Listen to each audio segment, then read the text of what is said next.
Welcome in, everybody. It's the coach. This is Madden 20 on EA Sports. Coming up, we'll see Nick Foles and the Jacksonville Jaguars as they take on Jacoby Brissett and the Indianapolis Colts. With that, let's get on up to Lucas Oil Stadium in Indianapolis. For the call, we bring in our broadcasters, Brandon Godden and Charles Davis. All right, thanks, Coach. EA Sports coverage of the National Football League is on the air. Just as we were ready for air, it was the Colts emerging from the locker room to great fanfare here in Indy. They're ready to go as the Colts get set to match up with the Jacksonville Jaguars.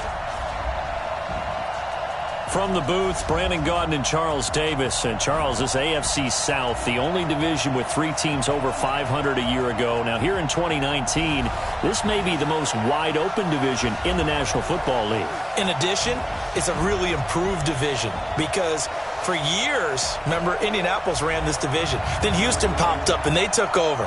Jacksonville almost went to the Super Bowl just 2 seasons ago. And Tennessee was in the playoffs 2 years ago and almost got back there again last year. You're exactly right. This is a wide-open division. Should be a fun one to watch.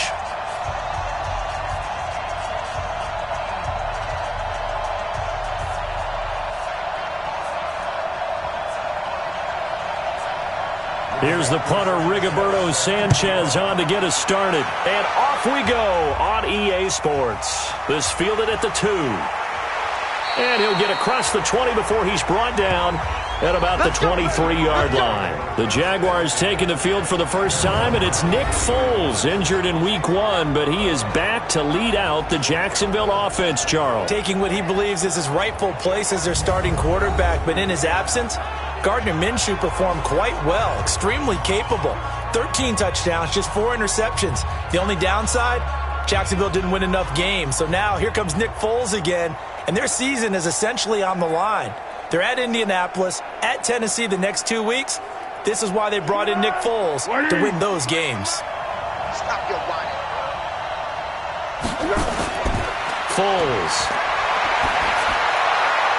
And he completes it to Westbrook. The game's first play produces 6 yards, brings up second down.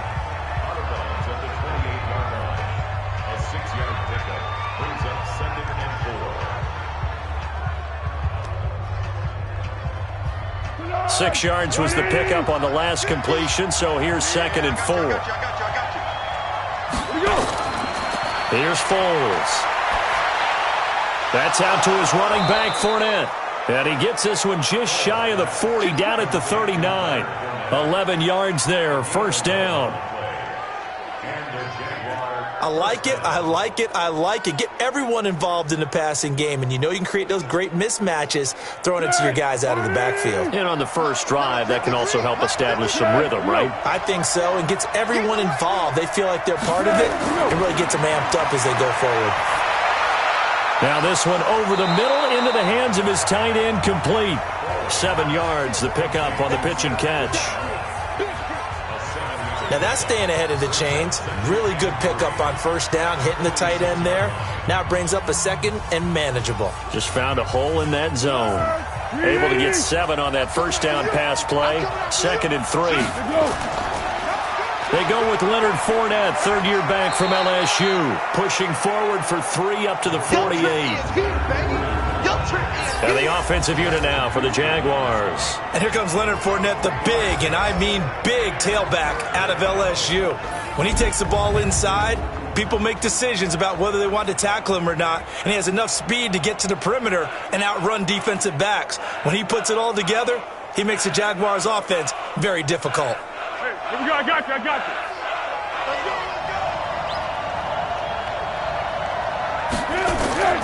They'll try and run for it with Fournette. And he will have the first down as he gets this to the 47. Just 4 yards on the pickup, but that's good enough to extend the drive. Defense had a chance to get off the field here on the opening drive, couldn't do it. I know that we go into these meetings with coaches, and sometimes maybe we can get, a little bit numb because they're always going to talk about how important 3rd down is, aren't they? Offense and defense. In this case, one capitalized, and the other, as you said, had a chance to get off the field and didn't get it done. Now from Colts territory, here's a 1st and 10 at the 47. They'll toss it to Fournette. And he's got this down a yard or two shy of the 40 before he's out of bounds. It's a 6-yard gain on the ground, and that'll make it 2nd and 4. Despite the blitz, they're still able to pick up a nice solid gain. The disadvantage of blitzing often alters the normal spacing and run fits and leaves creases like they were able to exploit right there. On 2nd down, here's Fournette. It was Matthew Adams who got him down on the defensive side. And let's go through the starting defense for Indianapolis. Justin Houston is an elite edge pass rusher, and he has the speed to get upfield quickly, and offensive tackles have to respect that. But also, he has great hands, ability to get their hands away from his body and then make a move either inside or outside to get to the quarterback.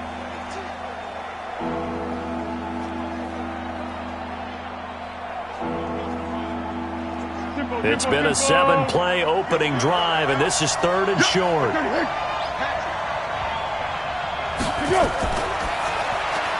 Caught here by Conley. And this one's going to go the wrong way. Losing yardage back at the 42. It's a loss of a full 3 yards, and it brings up 4th down. And never good on a pass completion there to go the wrong way. Lost yardage. No, for some reason it seems to work better when you throw it downfield or you can move the ball downfield running it that way, doesn't it? But in this case, if you're the defensive guys, you're energized, executed well, and you caused a lost yardage play. That's going to feel good and look great in film. This is Josh Lambo. He hit from 57 a year ago. This will be spotted just shy of midfield, a 59-yard attempt. And this is off target to the left. Didn't get there anyway. It's no good, and this will remain a scoreless game. Well, that opening drive looked good for a moment there, but they'll wind up being turned away thanks to the missed field goal. And those especially hurt when you come into a game on the road. You're trying to get things to go your way early, and now you suffer a setback right out of the gate. Indianapolis Colts offense coming back out. Charles, this is a team that all of a sudden scratching their heads a little bit. A last-second loss to the Steelers. And then in Week 10, a home loss to previously 1-7 Miami. A tough couple of weeks. Yeah, but they'd won 5 of 6 before that. I think that's what makes it even more puzzling that they would lose to a 1-7 Miami team. And at home, that's a game you absolutely have to have. Now they're in a 3-way tie for what would be the 6th and final seed in the AFC. And the next 3 weeks, they stay within their division. Jacksonville at home, at Houston, and then home again for Tennessee. They hope to have Jacoby Brissett back at quarterback, and they hope that their kicker, Adam Vinatieri, gets things figured out. Now the first play of the drive there is incomplete. Just a little beyond the reach there of his receiver. That's probably one he wishes he had back. He wishes it had been 7-on-7 in practice, or maybe even routes versus air, because that's a completion he makes, 9.9 times out of 10?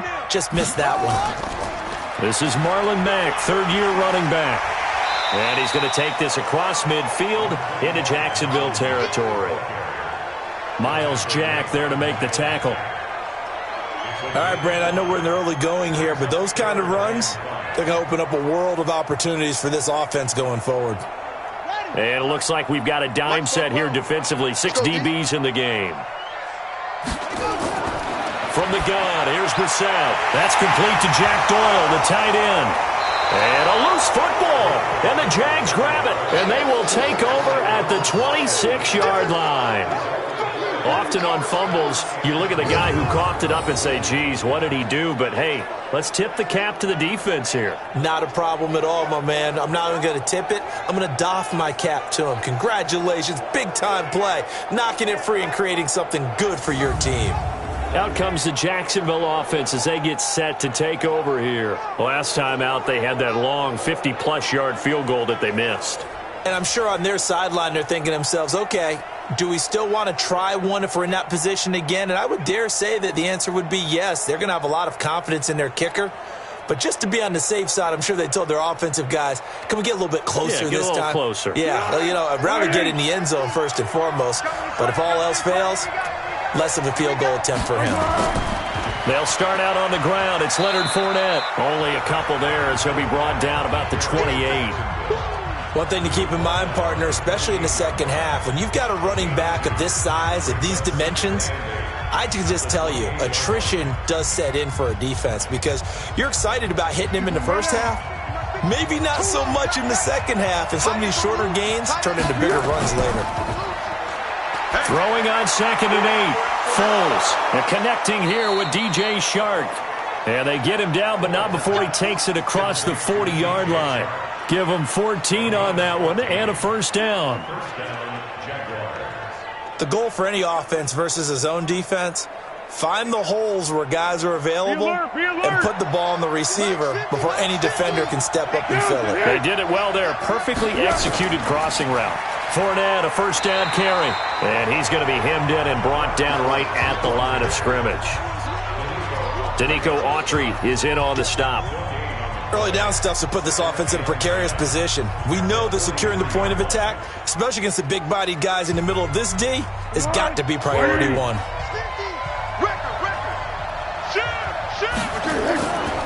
Fournette on the counter. And he'll take this for about 4 up to the 46-yard line. When you find that kind of yardage, you couldn't be more confident as a ball carrier. And guess what? You're going to go back and tell your offensive coordinator, I'd like to keep carrying it, thank you. And for the Colts, an extra defensive back in there now on 3rd down. Now Foles off the play fake to Fournette. Nowhere to escape, and he goes down.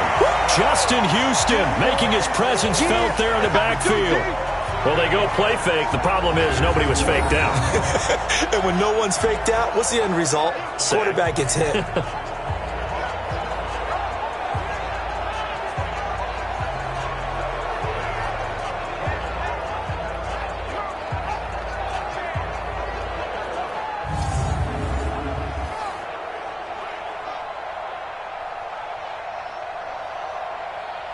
On 4th down, on is Logan Cook to punt. Chester Rogers deep for Indianapolis.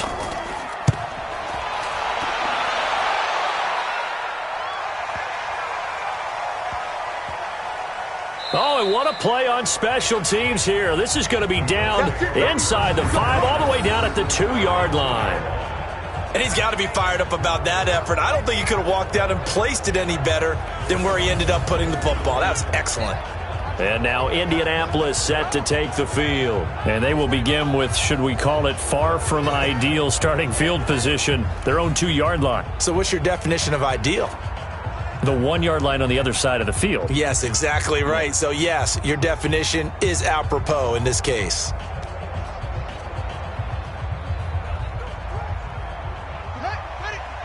Mike, 44. Hey, keep it up, keep it up. They'll start on the ground with Mack. And he's able to get him a small cushion before being taken down at the 5, a gain of 3. And while they hope to continue this drive, it's really already mission accomplished. They've given enough space now that if they have to punt the ball, they've done so with that first run. The last run got 3. Now here's 2nd and 7.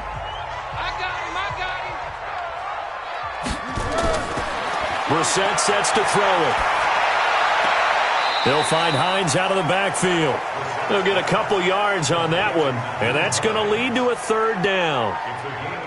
Everyone's got to be able to catch the football. Doesn't matter what position you play, but if you're on offense, be aware a ball may come your way. And the Jags have 5 in the secondary here on 3rd down. Out of the gun, Brissett. It's complete here to T.Y. Hilton. And he will be very close to a first down, but I see the closed fist of the referee, and that means 4th down. Well, we hear so often how tackling has become almost a lost art in the NFL game, but it's so important to tackle well on these receivers, especially in a play like this one. 3rd down, they gave him the underneath stuff. You got to go and make the tackle right away.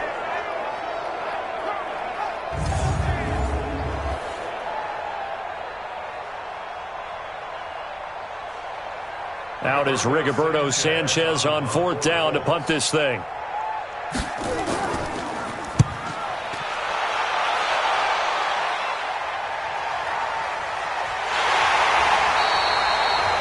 That'll be put in the books as a 53-yard punt. And the Jaguars go on offense, 1st down and 10. And out now comes Jacksonville as they get ready to go. We've seen both of these offenses still sort of in that figuring things out phase, but I suspect some action on the scoreboard soon as they start out here 1st and 10.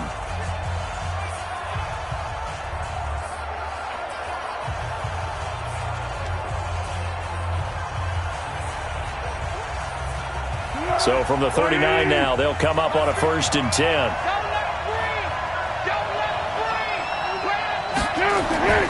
They begin with a run by Fournette. Nowhere to go that time. He maybe got a yard up to the 40. They tried a quick hitter inside, but that one was swallowed up because what they're hoping, those big defensive linemen will take the bait and move laterally and open up a crease that they can run through. Didn't happen on that play.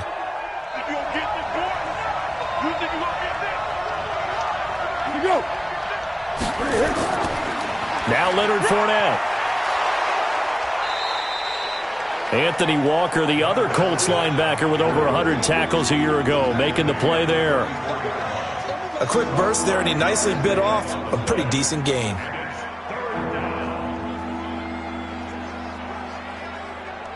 And on 3rd down, a nickel formation here defensively.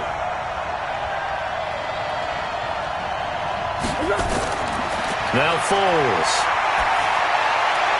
He'll get that to DeValve, the tight end. And he coughed it up, and the Colts pick it up. And they are going to set up shop at the 40-yard line. So the defense there, opportunistic. It's nice to give them credit, isn't it? Because so many times it's more a matter of what the offensive guy didn't do. He didn't secure the ball, didn't cover up. In this case, let's just give credit to where it belongs. Knocked it free, made a big play. Here comes the Indianapolis offense now as they get set to take over. This is their 3rd drive. Right now, maybe not about points, just about getting something. They haven't gotten a first down yet in this game. It's a mental barrier you don't think about until you go a couple of drives without getting a first down. Then all of a sudden it looms big. It gets harder and harder to actually attain that first down. So we've got a challenge. Our referee's going to take another look on the tablet.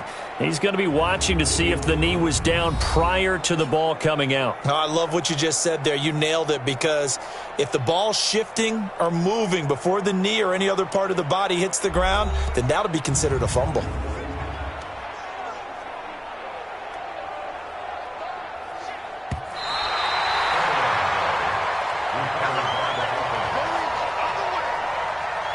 After review of the play, the ruling on the field is reversed.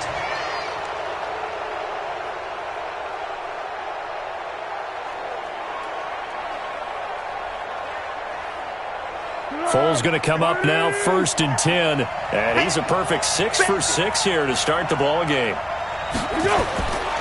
They'll try and start this drive in the air. The open man is Westbrook. And he'll go out of bounds right around the 40. One thing you're hoping for when you run drag routes, you're able to hit a receiver in stride, and he can pick up a lot of yardage after the catch. But in this situation, the defense was effective, able to stop him before he could get a good head of steam going. 2nd and 5 after the 5-yard completion on 1st down. Fournette on the toss to the right. And tackled down after a gain of 3. Leaves him with 1 yard to go on 3rd down. In today's NFL, you hear all the time about stretching the field and creating space in order to run plays. A toss play will help accomplish that, because now you're pushing a defense to chase you all the way to the edges and to the sideline. That's a nice run, probing now early to try and get things done later. Now back to throw. And able to find Conley. 3rd down turns to 1st with that 5-yard pickup. Got to say, I was a little surprised to see him, Charles, come out in the shotgun on 3rd and less than a yard. Yeah, but the way the NFL is nowadays, we hardly ever see anyone really run for it on short yardage. So they're going to throw the football more times than not. That was a nice, easy rhythm throw right there, and they pick up the 1st down.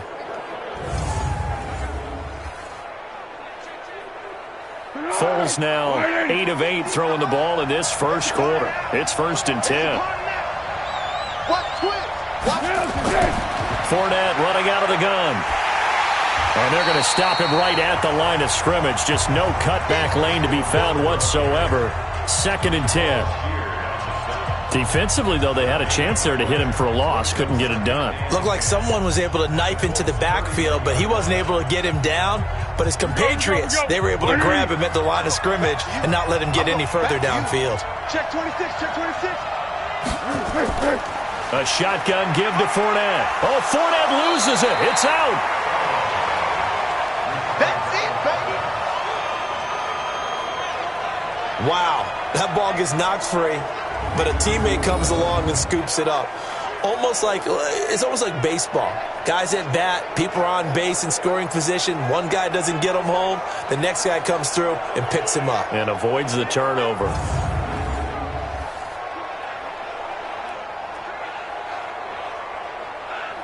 They got to get it to the 21 here on 3rd down.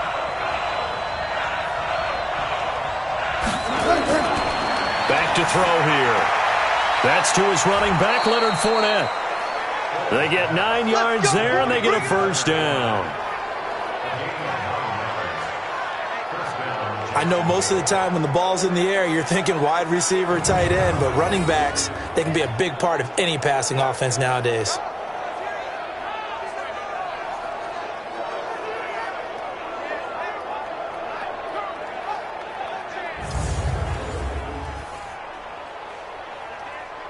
Foles going to come up now, 1st and 10, and he's hit on his first 9 passes now in the ball game. This is Fournette. And he'll take this inside the 20 and down to the 18. And now we'll get a timeout. Looks like we've got a Jaguar and some discomfort down there on the field. While the training staff takes a peek, we'll take a break.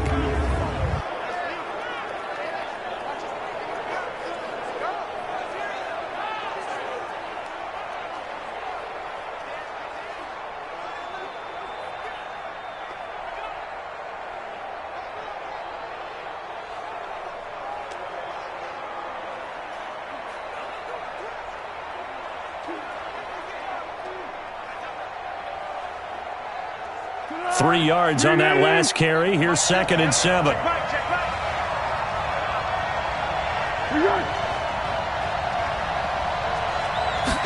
Here's a 2nd and 7. That one complete. He finds Shark. And he'll take it from the 18 to the 15. A gain of 3. Only 3 yards on the catch. It's 3rd down.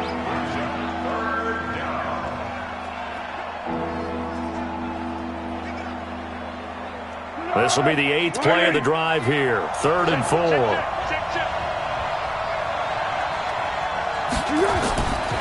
He'll drop to throw. He's got the hook up with Conley. And all the way down inside the 5 to the 4. They're able to convert on 3rd down, and that sets up a 1st and goal. That's a pretty good throw on the curl route there. 3rd down, and they pick up a 1st. Defense should be aware for that, right? They should be aware, but it was so hard sometimes. Yeah, it's not easy. Because when they sell that route really well, you think they're going upfield, then they curl back, show their numbers to the quarterback, and complete the play. So another 3rd down conversion, and now they've got a 1st and goal. They'll set up to throw. And it's caught. And he's able to get it down to the 2-yard line. 3 yards is the gain that time. 2nd and goal.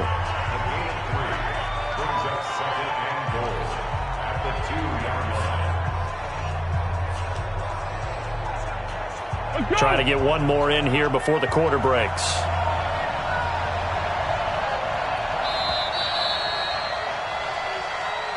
We're scoreless after 1. The Jags with a football to begin the 2nd quarter as they come up now 2nd and goal.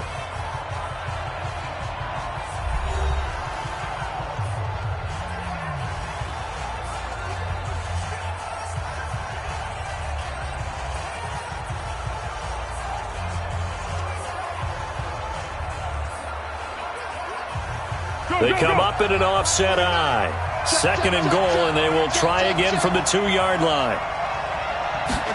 2nd and 2. Got his man. It's caught. Touchdown, Jaguars. Set to valve. There to make the grab as his guys are first onto the scoreboard here this afternoon. Well, that drive felt like it took up an eternity. We finally have some action on the scoreboard. Yeah, but plenty of action prior to, because that drive took up all the first quarter before we spilled into the second, and finally, points were registered. On the other sideline, they're chomping at the bit just to get the football. Point after by Lambeau, up and good. And that makes the score 7-0. So that one a long 11-play drive. And it culminates in a Jags touchdown.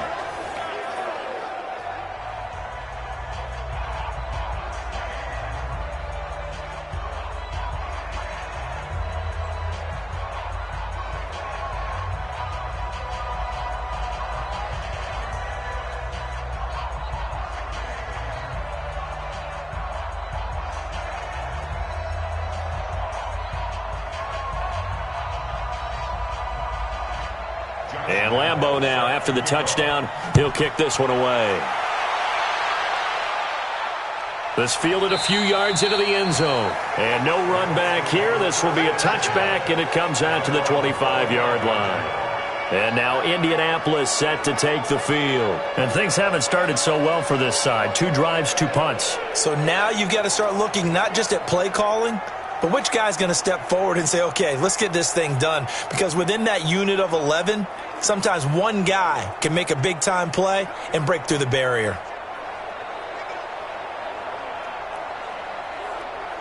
Let's go now. 15 on it. 15 on it. Right here. 56. Mike, 56. Right there. Brissett on first down. He's got Jack Doyle. And he's going to be dropped following a pickup of 7 past the 30 to the 32. 7 yards, the pickup on the pitch and catch. Well, it's time for them to be good teammates right here. And what I mean by that is possess the ball for a little while. Get at least 2 first downs. Give their defense a chance to settle down a little bit after they give up a touchdown. They'll operate from the 32-yard line here, 2nd and 3. Now a fake on the give here as they try the run-pass option. He was looking for Chester Rogers that time, and it's 3rd and short. I know coaches tell us all the time that having a powerful arm isn't the #1 thing they look for in a quarterback. But when you're trying to throw inside routes and you need to put some heat on it, it helps have the big gun. In this case, just a little bit too much. So the incomplete pass on the last play, and that leads us to a 3rd and 3. And he hits his tight end, Ebron. And they'll get it up just short of the 45 at the 44. Indianapolis moving the chains there on a gain of 12. Partner, it's a lot of fun watching the NFL now, isn't it? Because when the big fella runs routes, it used to be when we were kids, he'd run about 3 different routes, and that was it. Now he can run anything and catch the balls we just saw there.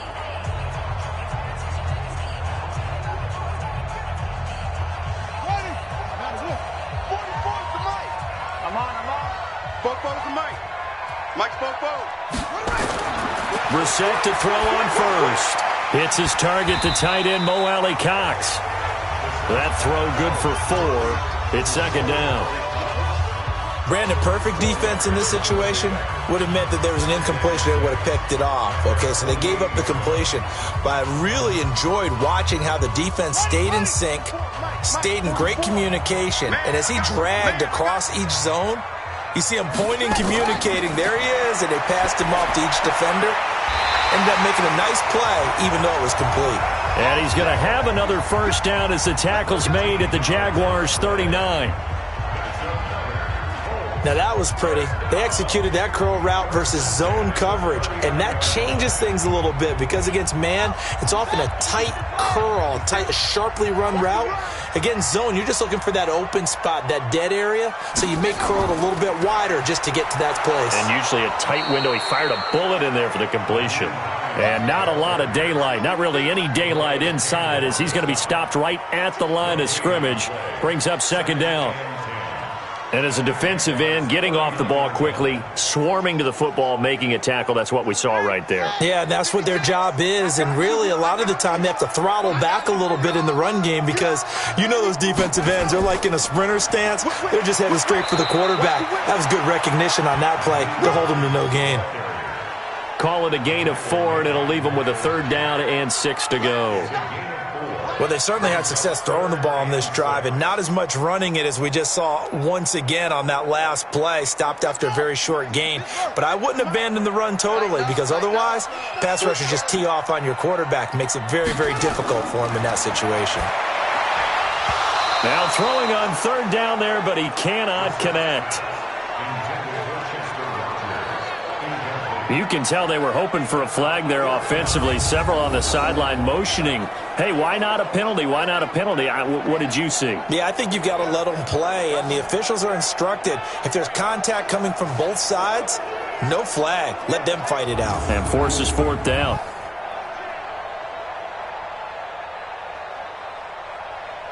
So with 4th down coming up, here's Adam Vinatieri now for the Colts field goal. This will be kicked from the 42. It's a 52-yard attempt. And his kick is good. Oh, he just did tuck it into the bottom of that left corner. Vinatieri, the NFL's oldest active player, also the league's all-time leading scorer, past Morton Anderson last year. Yeah, he turned 46 in December of 2018.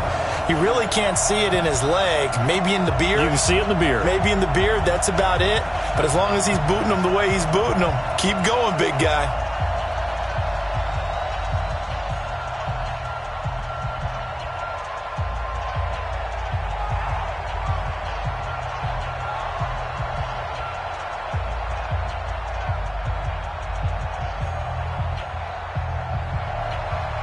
The lead cut to just 4 as they kick it away and turn things over to their D. This will be taken in at the 1. And a nice return sets them up pretty good here at the 30-yard line. Out comes the Jacksonville offense as they get set to take over here. And for them, a touchdown their last go-around. Obviously, they'll be hoping to do that again. And when you start plotting for this drive, when you start thinking to yourself, okay, what are we going to do? You don't go away from what you did before because that worked, but you have to be prepared for wrinkles and counters because you know they'll make some adjustments.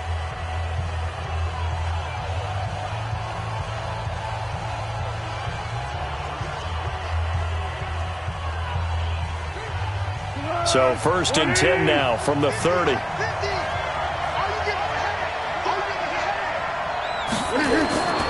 Foles. And this one into the hands of DJ Shark.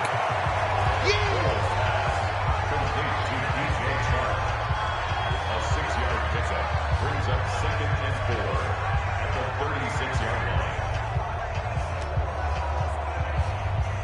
6 yards was the pickup on the last completion, so here's 2nd and 4. Here's Foles. He's got a 1st down and then some at midfield. And he's going to get this into enemy territory at the 45. 19 yards the pickup there. Move the chains. I think it all came together there. In-breaking route, drove it with excellent pace. Money throw right there to move the sticks.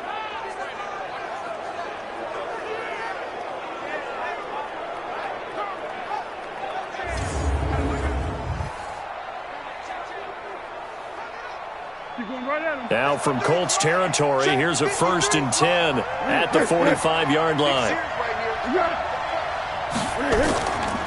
They'll run with Fournette.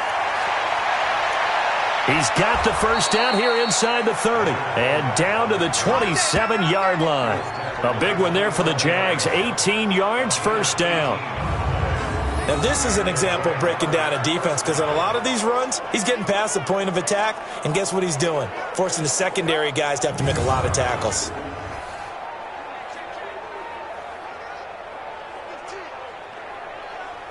Be alert, be alert. 53, Mike. Here we go, let's bring it. Let's go, let's bring it. Let's bring it. Now on 1st down, he'll drop to throw it. He's got his tight end, O'Shaughnessy. A gain of 6 there on 1st. Nice rhythm throw there on 1st down. He located his tight end, made a nice easy pitch and catch. Hoping he can break a tackle or two. Wasn't able to do that there, but still good yardage.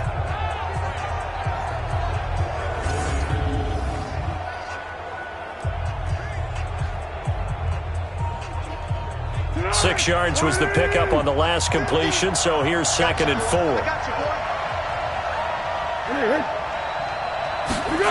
Well, they'll run it here on the jet sweep. And a couple of yards as they move it from the 21 to the 19.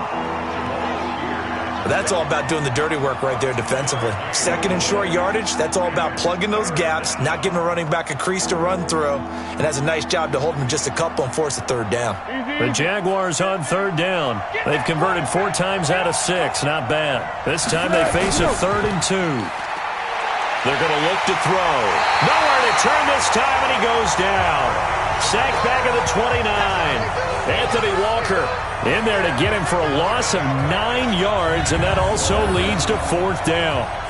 Man, he got in there so quickly, Charles. What could the offense have done to adjust and account for that? But what you're hoping is that you figure out and you see and get a clue that maybe there's going to be some pressure coming at you, and you change the blocking schemes. Maybe you go to max protection. The biggest one is maybe you bring your running back in to try and keep you clean.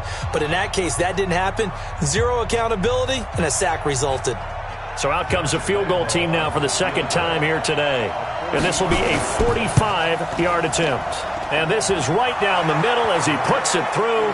And they push the lead up to a touchdown now at 10-3. So he gets a shot at atoning for the earlier miss here in the first half and able to knock it through. And what a relief for him, don't you think? Because how many games have we done where kickers missed one early and never gotten a chance to atone for it the rest of the game? That's a lot to carry around.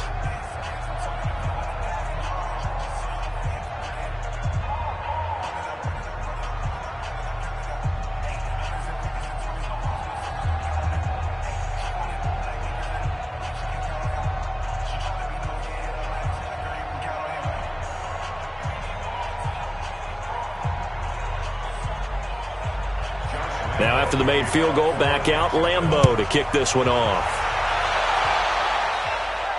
This is fielded a couple yards deep. And he'll take it back to about the 19-yard line. Play to win.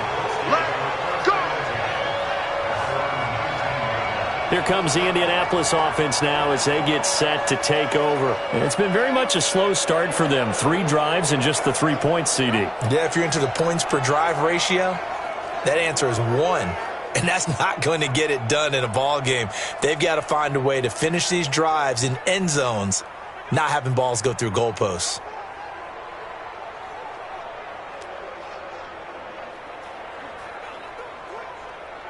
Down 6. 56 right there, 56. He's time to roll. They'll start on the ground with Hines.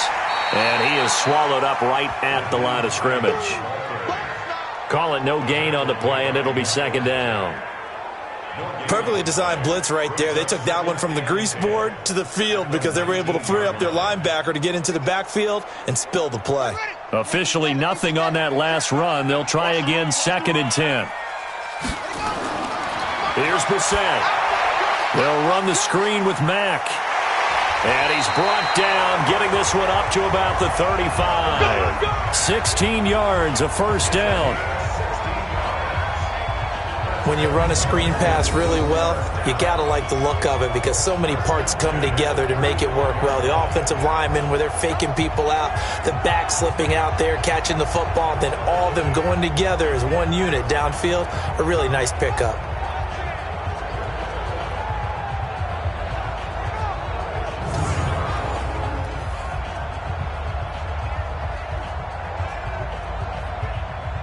Brissett now 8 of 11 in this first half. He's got it 1st and 10. Play action now. Brissett. Rush coming, and he's taken down.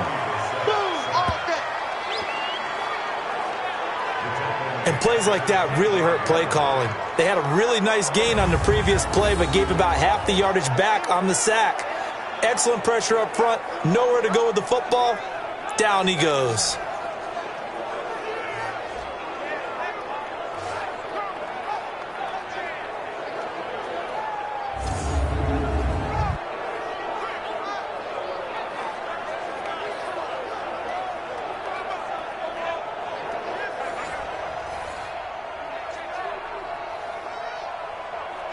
And the job becomes twice as difficult now. After the sack, it's 2nd and 20.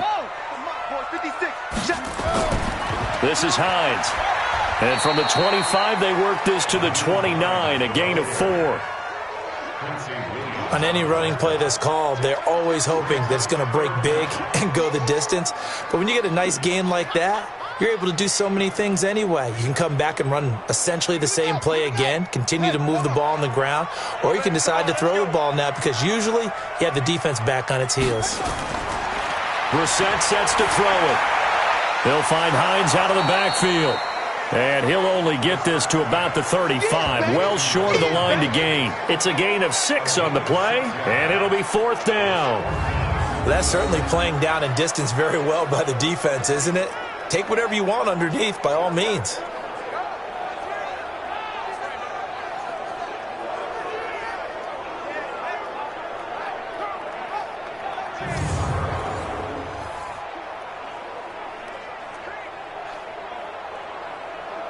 Now here's Rigoberto Sanchez as he'll punt it away for the 2nd time.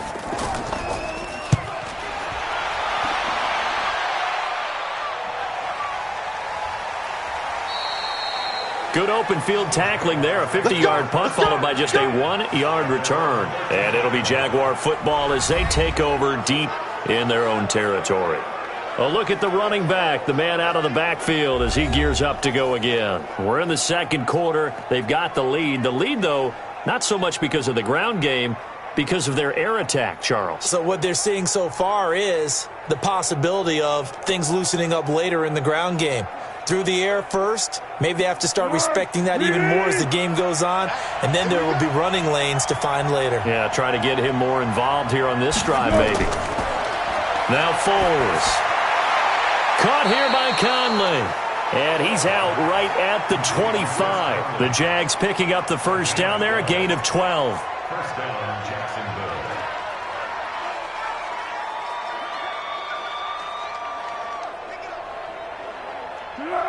Waiting. I hope you brought your left because I'm about to take you to school.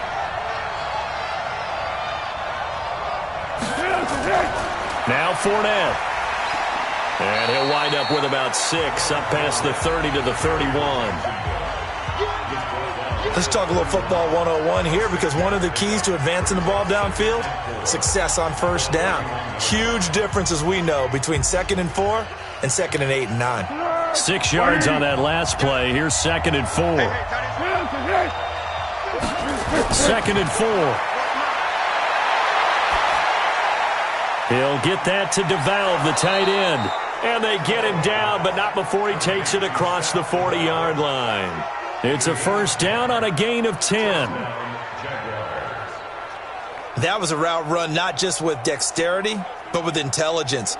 Found the hole in the zone, made sure the quarterback saw him, and was able to make the sure catch and flip the down marker back to 1. Fournette.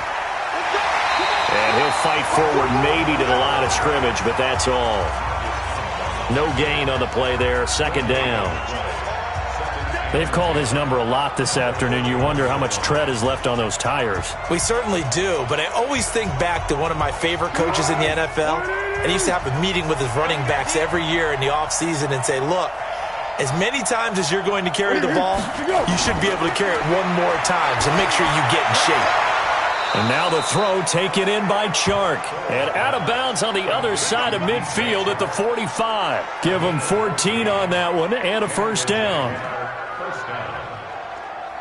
Timing is everything, and they work on this cut all the time. They work on all the timing patterns, and this time it paid off for them. Worked him to the center of the field, cut it to the outside, ball's delivered, gets both feet down for the completion. And the coach has decided to challenge this play. He has tossed down the red flag.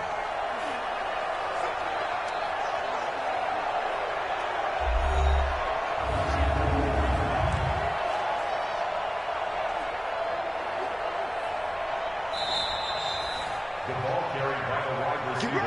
Get ready. A gain on the play.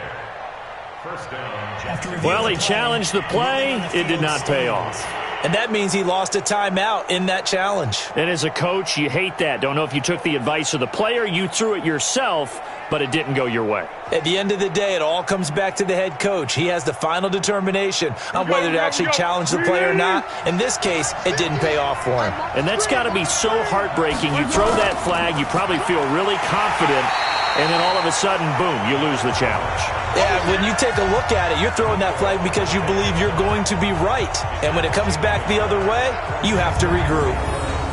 Anytime you call an inside running play, you just know there should be a lot of congestion there. You're counting on your offensive line to take control of the line of scrimmage. That didn't happen in this case, and that play got bottled up. Maybe just a slight detour on what's been a strong drive. Here's 2nd and 11. 2nd and 11. To the sideline, and it's caught, but boy, he's out of bounds. And they try to get him into space coming out of the backfield, but it'll be 3rd down. Defensively, celebration time because they finally forced an incompletion. He was perfect throwing the ball to that point. Yeah, but from his viewpoint, they didn't force the incompletion. He just missed. That's how hot he is right now, and that's how he wants to continue to throw the ball. They'll look to throw. And they're going to get him. He's taken down for a sack back at the 47-yard line. That sack by the DN, Danico Autry. Well, they went with a nickel. They throw in an extra defensive back. Coverage was very good. Yeah, it was exactly as you would expect. A passing down. You bring in the nickel package. Just as you described, the coverage was excellent and allowed one of their linemen to end up getting to the quarterback.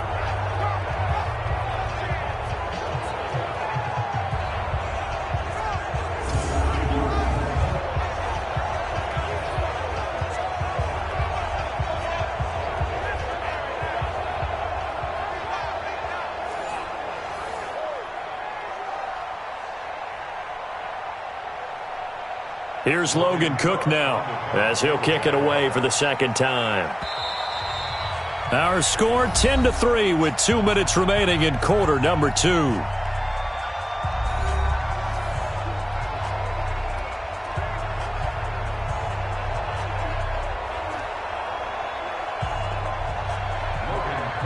We remind you that coming up at halftime, we'll pay a visit to Jonathan Coachman. He's in Orlando, and he'll have our EA Sports halftime report. And the punt over the side in the air, and the spot will be inside the 35.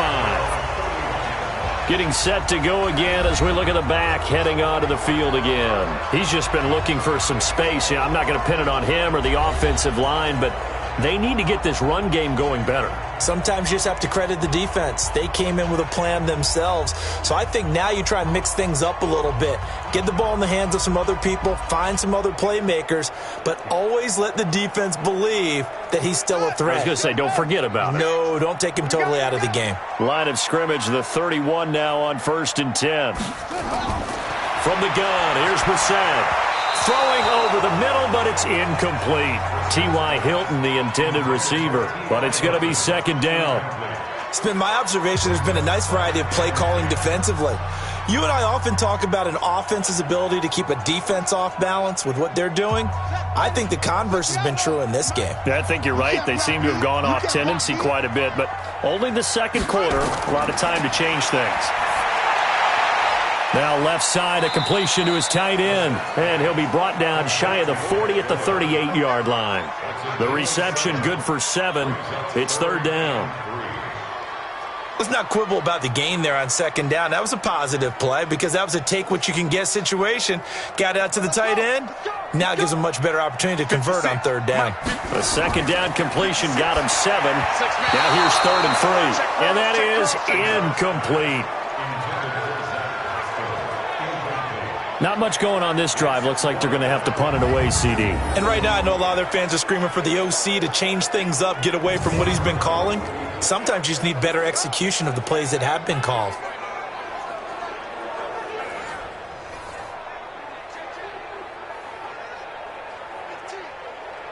Now here's Rigoberto Sanchez as he's on to punt for Indianapolis. He's been a busy man here in this first half as he gets it away. And this one hits at the 3 and then bounds into the end zone for a touchback. Gearing up for their next possession, Nick Foles and the Jags. And maybe he's starting to wave the white flag a little bit. He's playing pretty well, but the pressure, it's got to him. Has to find a way to step around it, step through it, or just handle it. Because as you mentioned, he's having a pretty good day overall. Just the hits keep coming and taking those sacks. That's not the way that they want to finish a ball game with their quarterback on the ground so much. He'd like to stay upright. When he's been upright, he's been pretty good. Jaguars come to the line to start their next drive. Still more than a minute to go, so there is time if they want to mount something here. Not only time, but they have 3 timeouts at their disposal as well, so that changes everything that you're doing here. Without those timeouts, you can only work the sidelines, hoping to get out of bounds. Here, the middle of the field's still available because you can call timeout and regroup.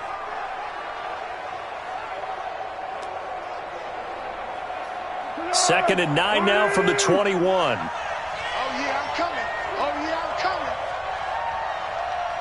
I'm coming. Second and 9 now. Man open is Keelan Cole, complete. I know many people like to throw to the tight end, maybe in a little flexed out position because he creates mismatches with his size. But slot receivers do the same thing with their quickness, their speed, and their route running savvy.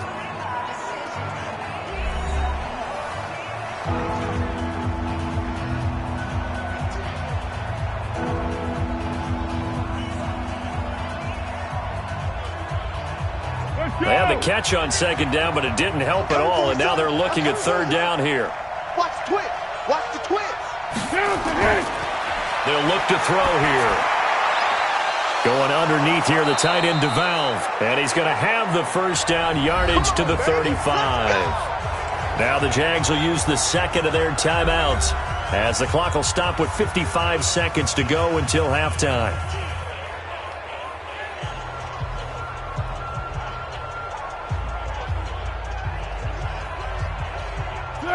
Ball up to the 35 now as they come up on 1st and 10.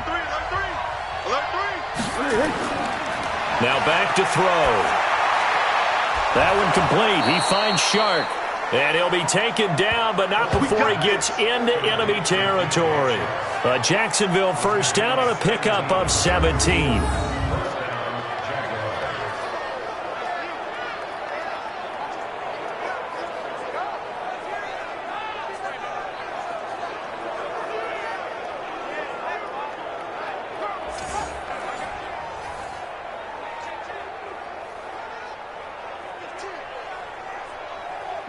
Foles going to come up now, 1st and 10. And he's 4 for 4 now, throwing the ball to start the drive. They'll set up a throw. Shark's got it, left side. A well-executed 22-yard gain. And with that completion, he's now north of 200 yards here in the first half. Boy, a tough start for the secondary defensively. It is, and it's got to put a dent in their confidence. And, you know, you always want to keep that up and feel like you can always bounce back after plays. But with the kind of numbers he's putting up here, it's starting to wear on them a little bit, I think. So they're looking at each other and trying to figure out what defense will work and how can they play better without getting beat deep for big passes. Looking to throw. The open man is Westbrook. And he'll be tackled at the 23 after a gain of 3. Now a timeout signaled for, and they'll get it with 10 seconds to go before halftime.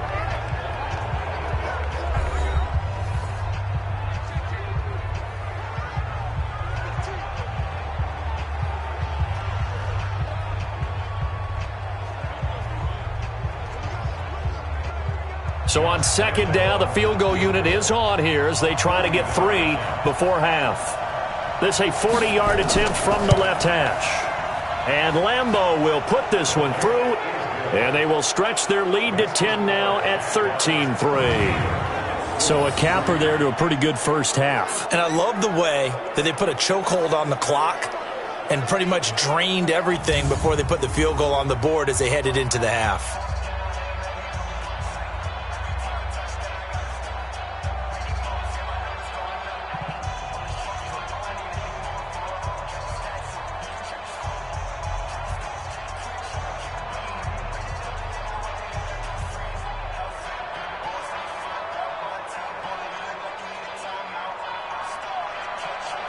Now after the made field goal, back out Lambeau to kick this one off.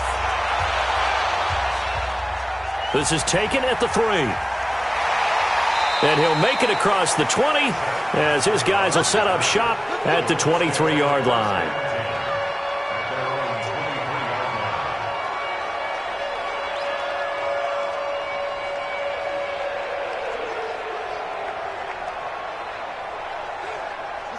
The Indy offense at the line and set to go. Time here for likely one play, then off to the locker room, and they're going to have some adjustments to make. They certainly will, and I think a lot of people are thinking to themselves, all right, take the knee, get out of here, regroup. But how will the head coach and his staff approach halftime? Will it be angry? Will it be clinical? Will they be calm? Will they just let it all out? Who knows? I'd love to be a fly on the wall for this one, though.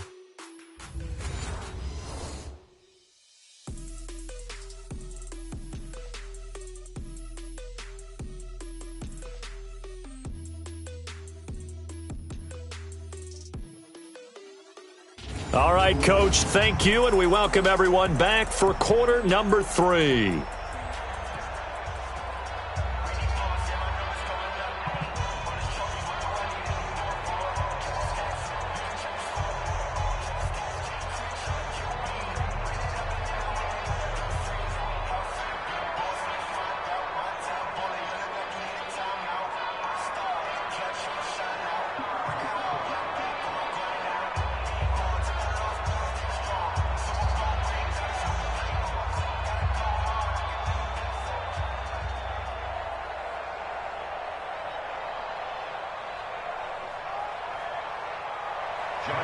Both teams appear ready for the fight ahead, and we resume action here in quarter number 3. This is fielded at the goal line. And he'll be taken down just past the 20 at about the 21-yard line. Out come the Colts. They'll have it first here to start quarter number 3. They have the ball here for the inaugural drive of the second half. Pretty big deficit, though. We'll see what adjustments were made in that locker room. And I never want to make something more important than it actually is, right? I don't want to create more hype than what is there. But this you're going to do that? I'm doing it, though. This is a really important drive. And we often talk about teams scripting plays to start a game. A lot of them script to start the second half, too. And they're scripting something that they expect to get them into the end zone and back into this game. We'll see if that script is a good one for them. Now a first down run is going nowhere. He's going to be dropped in the backfield, a loss of 2. Down on the field, we've got an injured Colt after that last play. We'll check on his status when we get back.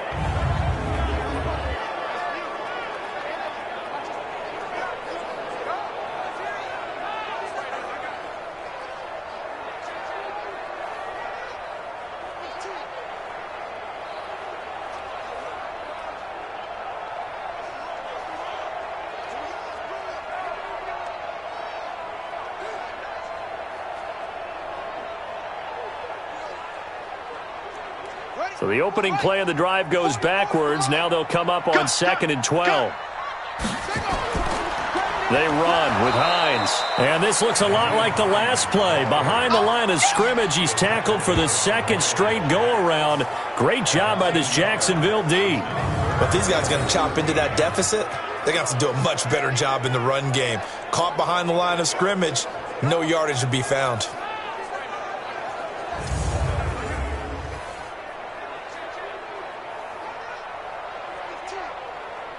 So time to start going in the other direction as they come up now 3rd and long.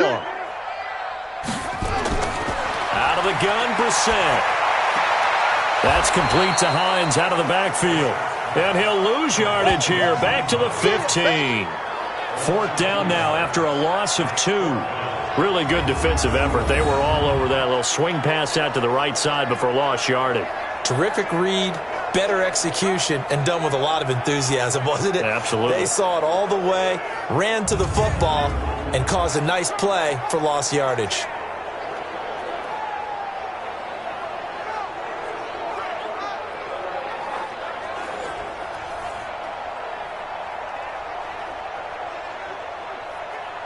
Now here's Rigoberto Sanchez as the drive goes backwards, so he's on to punt it away.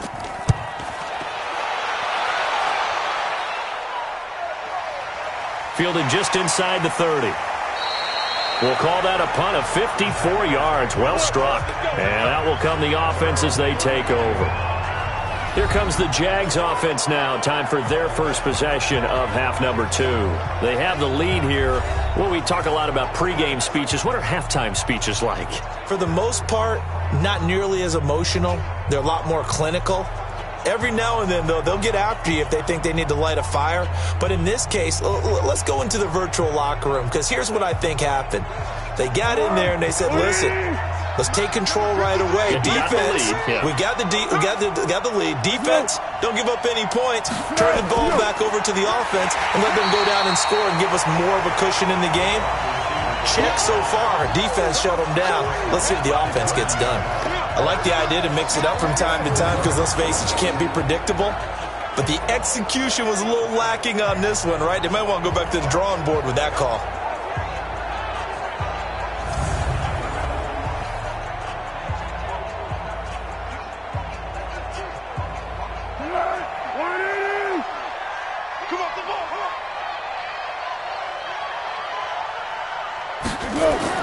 Now on 2nd and 13, Foles. And he almost had it defensively. Could have been a game changer there in this second half. Instead, it's 3rd down.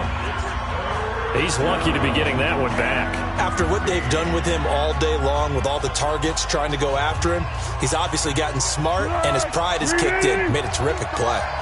An incomplete pass on that last play, and that means they'll need to come up with something here on 3rd down. Foles. And he'll get that to Fournette, complete. And he'll only get this to about the 35, well short of the line to gain. Whether you're playing West Coast offense or not, one of the maxims of the West Coast offense is you're either throwing a touchdown or a check down. In other words, look for the big shot, but be smart. And I think they did exactly that on that play. They didn't get the first down, but they're taking care of the ball well. Yeah, and being rightly cautious with that lead here in the second half.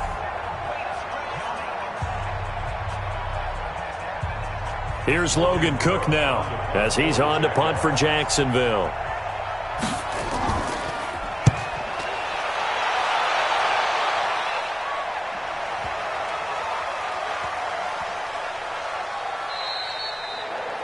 You rarely call your punter a weapon, but he certainly was there. How about that? Pinning him down at the 1-yard line and helping out the defense in a big way. I'm telling you what, if I'm a defensive coordinator, I might be thinking safety right now. Here comes the Colts offense now as they make their way onto the field. These guys had to punt their last possession, and that's become too familiar of a refrain. Too many of these drives just wound up going nowhere. But you know how in baseball, when the pitcher gets a base hit and he's on base, they bring his jacket out to him to keep him warm? A lot of times the punter goes to the sideline, puts on sweatpants or a wrap over his leg to keep it warm. He might need a massage from the trainer right now from all the work he's getting.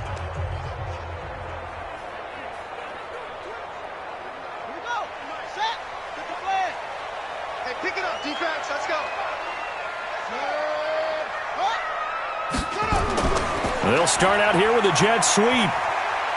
Nice move, but got him nowhere. Still backed up. 2 yards on the pickup there. It'll be 2nd and 8. They tried a quick hitter inside, but that one was swallowed up because what they're hoping, those big defensive linemen will take the bait and move laterally and open up a crease that they can run through. Didn't happen on that play. On 2nd down now. It's Hines. Well, that gives them a little room, but not much. A gain of 2 to the 5. I know the scouting report on him is that he doesn't possess the eye discipline to be an elite linebacker, and what that means is his ability to read, react, and make a play. But on that one, he looked like one of those guys.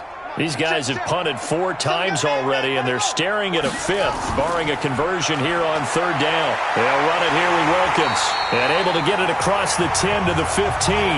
That's good for an Indianapolis first down on a gain of 10. That's quite a spot there for his first carry of the game, but obviously they had plenty of faith in him, didn't they? No question about it. And here, why not go with the fresh legs? Able to push forward, pick up that first.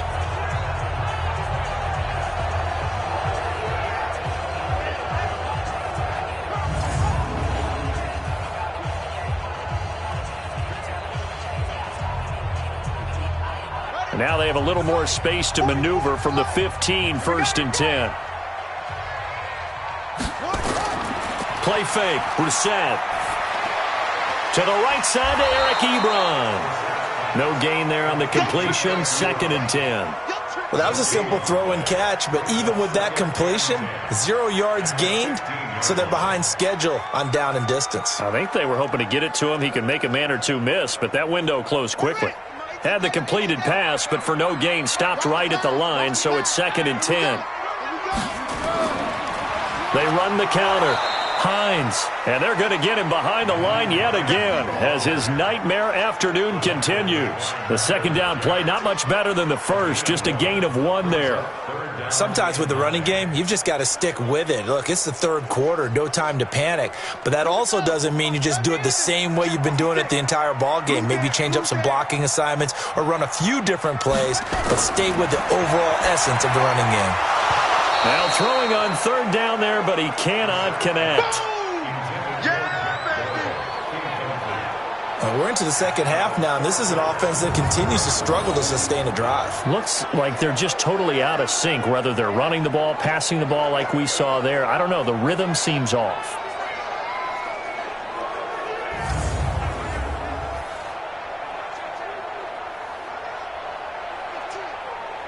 Now here's Rigoberto Sanchez, standing just outside his own goal line. And he deserves a bronze leg as he gets this one away. A well-hit ball there. 50 yards on the punt, 3 on the return. And possession will switch hands, 1st and 10. And out now comes Jacksonville as they get ready to go. This crew had to punt last time they had the ball, but when you've got a lead like this, you content to play the field position game? You are to an extent, especially if you like your defense, because you have the lead, you've been controlling the game. But why put them in a tougher spot? You want to get out there and get something done on offense and maybe take command of this game yourself. From the 34 now, here's 1st and 10. Key tight end. Everyone, you got 4 down. Here's Foles.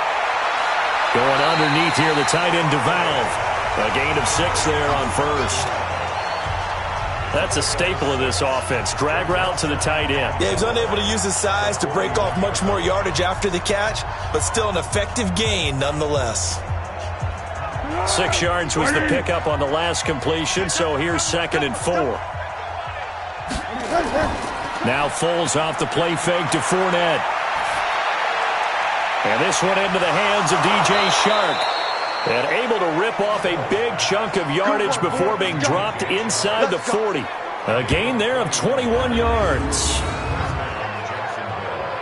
Fired that one in there, able to make connection on a nice in route. With those faster passes when they're going that fast, any hesitation as a quarterback that the deflection, if you miss, might be bigger and lead to an interception? Yeah, and the deflection works both ways. Maybe a defender gets a hand in the way and it pops in the air, and sometimes you throw it so hard your receiver can't handle it, and he pops it up in the air for the defenders to grab as well. But a moot point there as they were able to connect. Now on 1st down, he'll drop to throw it. And he's got his favorite target yet again. It's complete. That one a pickup of 15 for Jacksonville. Well, this is where reading defenses and practice time comes into play. You've got to know what you're running versus zone versus man and how to run the proper route. And they just executed that one pretty well.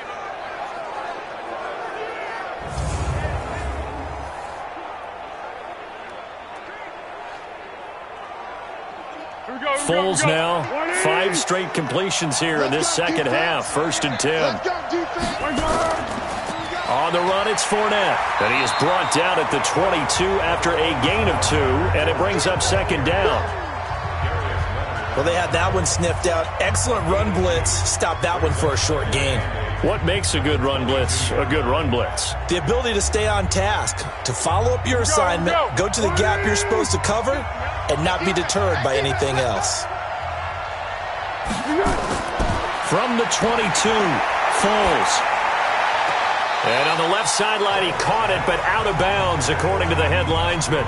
Incomplete, so the ball a little late getting there, and it's 3rd down.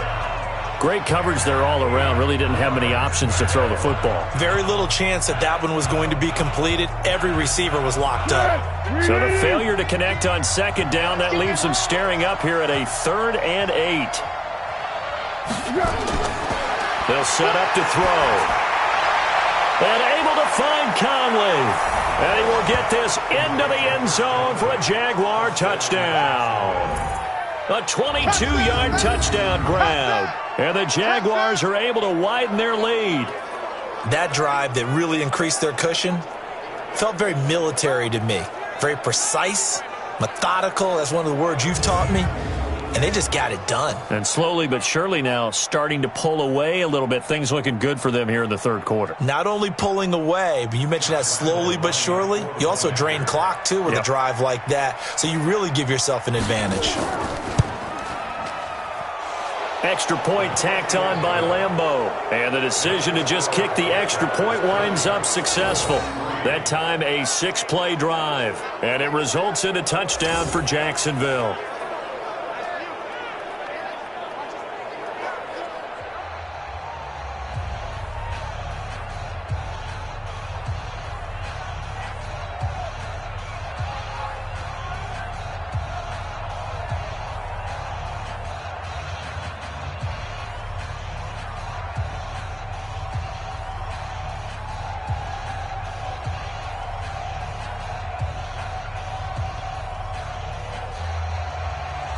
And Lambeau now, after the touchdown, he'll kick this one away. Fielded about a yard deep. And he'll take this one near the 25, call it the 26-yard line.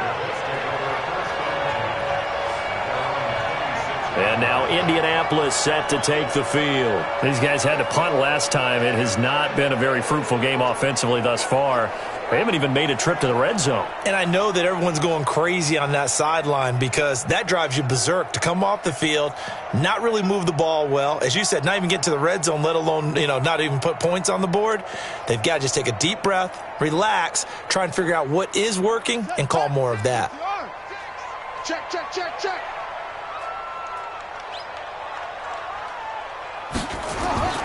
First down, Brissett.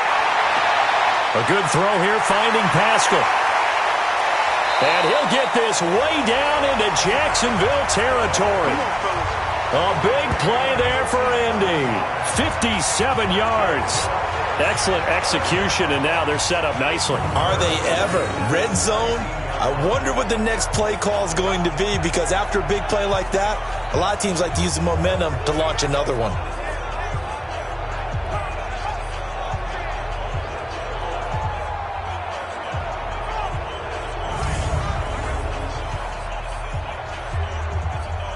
So on the other side of the field now, it's 1st and 10 as they've got things rolling on this drive.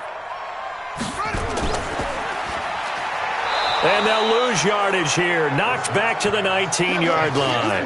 The defense showing some anger after giving up the big play. This time they'll lose 1 or 2. A pass for negative yardage, obviously no good. Maybe he shouldn't have thrown it, or maybe he shouldn't have caught it. And I think we were seeing it at the same time, weren't we? Maybe you let that one go, right? Because you can see the lost yardage about to develop. But that goes against every instinct of a receiver. They're taught to catch everything. So it's really hard to be mad at him and yell at him for trying to make that play. On 2nd and 12, Brissett taken in by the tight end Doyle. And he's able to work it here to the 8-yard line. They get 11 back on that one. It leads to 3rd down. One of the advantages of zone defense, as I remember it, is being able to see the play develop in front of you. One of the disadvantages, when they find those levels where they can hit you with it. Sometimes behind the corner and in front of the safety, it makes it tough to defend. Brissett sets to throw it. Yeah, that one's going to be knocked away and incomplete. The linebacker, Miles Jack, able to knock that one away. Miles Jack can just flat out cover. It doesn't matter who's out there, and he can do it really well in man. How about what he just did there in zone, though? Eyes in the right place, saw where the ball was going, reacted appropriately, and knocked it away.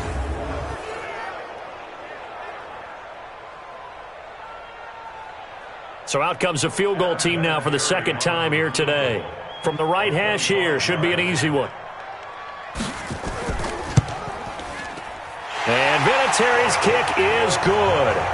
And that will close the gap down to 14. That drive took him inside the 10. Good job defensively to hold him to 3. Yeah, I like how you did that. Give a little tip of the cap to the stop troops there because they didn't give up a touchdown in that situation, right? Made them kick the field goal. And, yeah, points went against them, but that feels a whole lot better running off the field.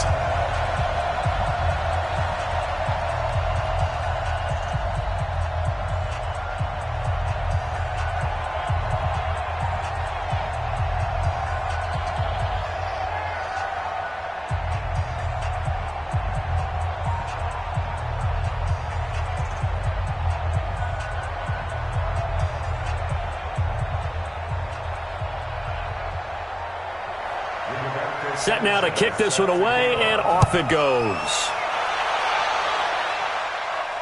This fielded at the 2.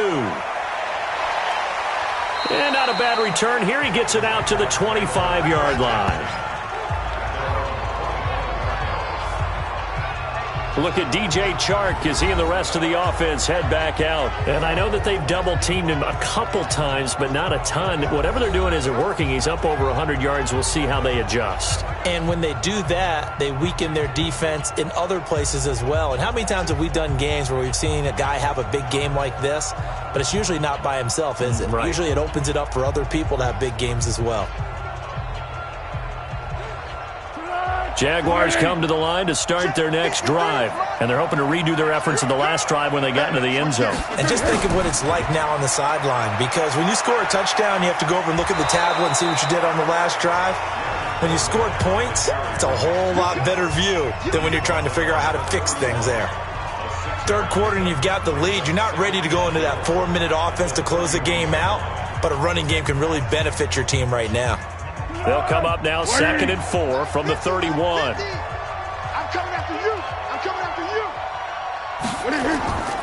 They'll run it again with Fournette. And the second wave of tacklers is going to get him as they stop him behind the line.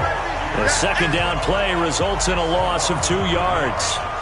I know they've got to be careful not to go to the well too often, but it's a fine line, isn't it? Because sometimes if you've got success, you want to just keep pounding away. But no success there. They rallied quickly on the defensive end.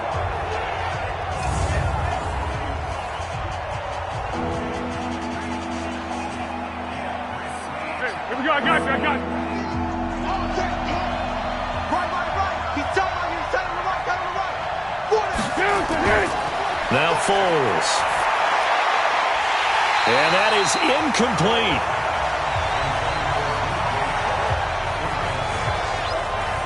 It is tough to complete passes against zone defenses. The windows that you see open, they shrink pretty rapidly. How about being able to hit a moving target against a zone before the next guy can get there and make a play on the ball? Not easy for any quarterback, no matter the situation, and there the defense won the battle. Here's Logan Cook now as he'll punt it away for the 4th time today. He's averaging just under 50 yards a punt as he gets this away. This will be fielded at the 17. A nice job on the return there, 16 yards. And the Colts will go on offense here, 1st and 10. Here comes the Indianapolis offense now as they get set to take over. And last time they got 3 points, but it was a chip shot field goal. And when you go to the sideline after a chip shot field goal, maybe the offense not too happy. It's a balancing act, isn't it? Because you're exactly right. They're none too pleased that they didn't punch it in for 6 points. But they also have to remember they did put points on the board. 3 points is 3 points. And in this league, you take points when you can get them. Not easily done. So they'll come up 1st and 10 now from the 33. Here's a handoff to Hines to begin the drive. A gain of 3, 2nd down. Now, they struggled to get him rolling on the ground in the first half, and that's sort of continuing here in the 3rd quarter. Yeah, but I don't think it's time to abandon the running game. I would say keep feeding the horse, and I believe he'll eventually reward them, especially as we get deeper in the game.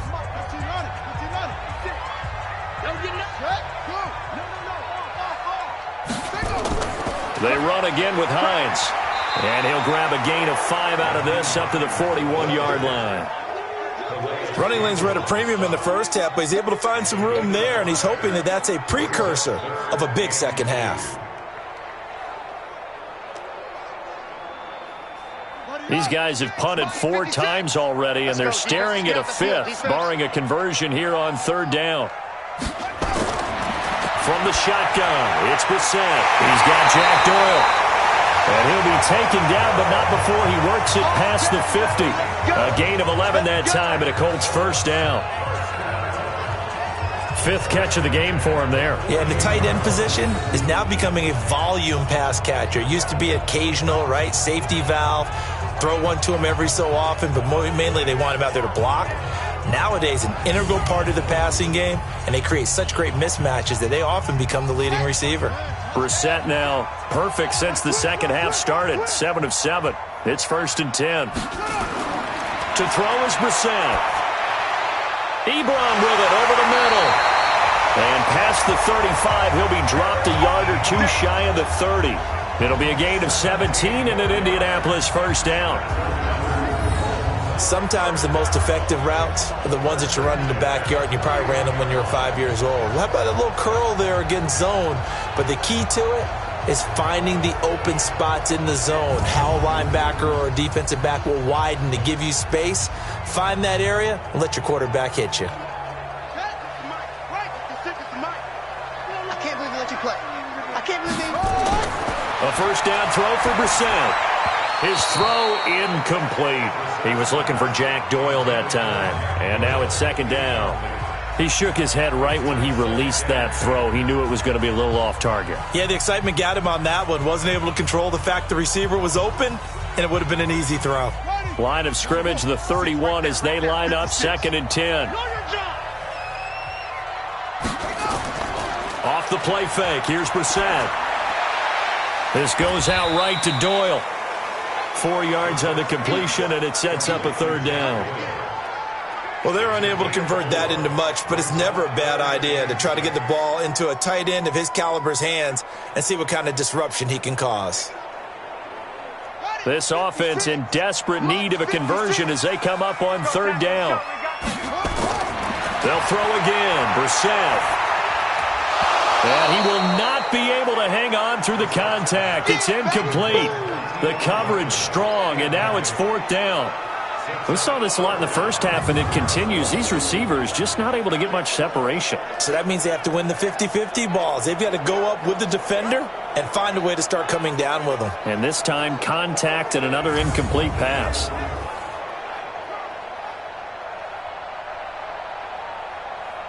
So now here comes the field goal team for the 3rd time today. From the right hash, this from 44 yards out. Vinatieri's kick is good, and that will get the disadvantage now back down to 11. So his 3rd field goal of the ball game brings him a bit closer, but there's no question they need to start turning some of these 3s into 6s. And 7s, and probably even 8s. You know, as a kicker, you just head out when you're called upon, so he's done his job. It's the rest of the offense that needs to get it in gear. They want to close this gap.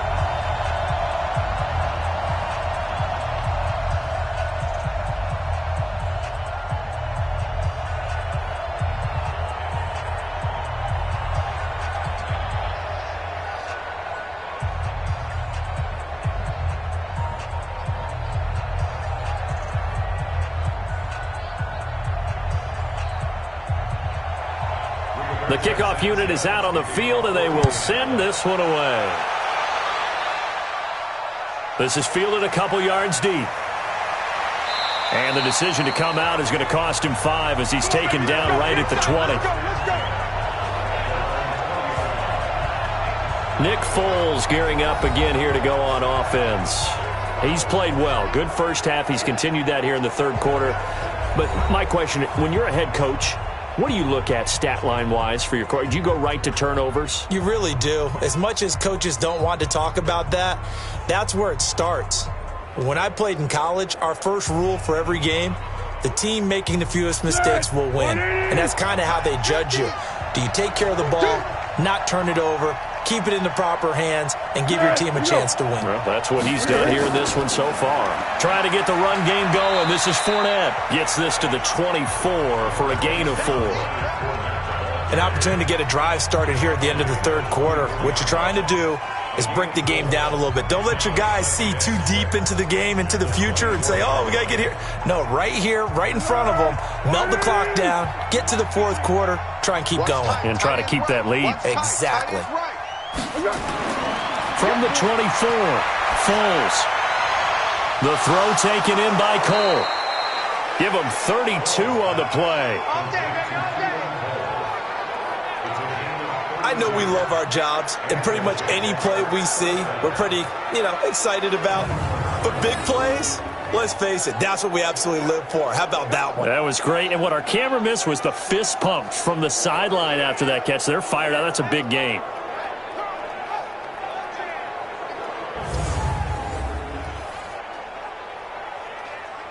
So the big play gets him across midfield now for 1st and 10. A handoff to Fournette. And he'll be brought down at about the 42. Give him a couple on the carry there. 2nd and 8.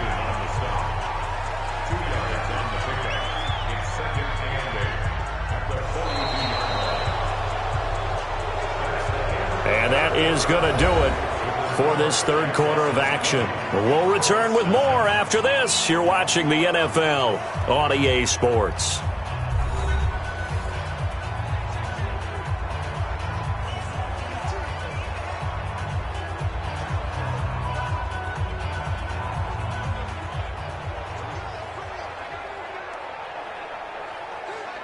The last run got a couple. Here's 2nd and 8. Strip that ball. Again, it's Fournette. Not much there. Maybe a couple as he's taken down at the 40. Bottom line, they want to keep this clock rolling, so they'll take that one right there. They just want to keep falling forward, and they want to put the onus on the big fellas up front in order to bring this one home. The first down line at the 34 here on 3rd down.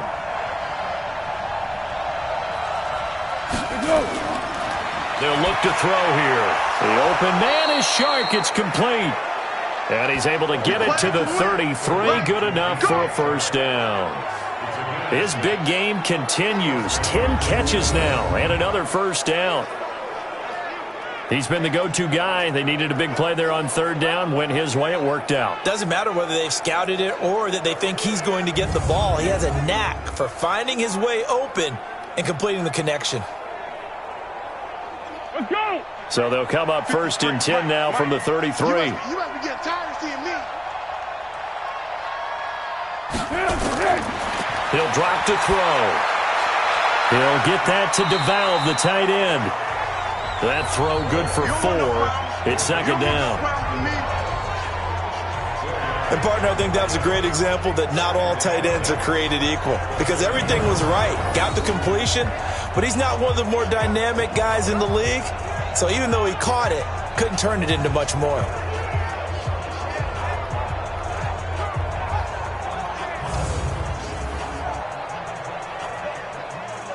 If nothing else, they've already taken a couple minutes off the clock here already as they come up 2nd down.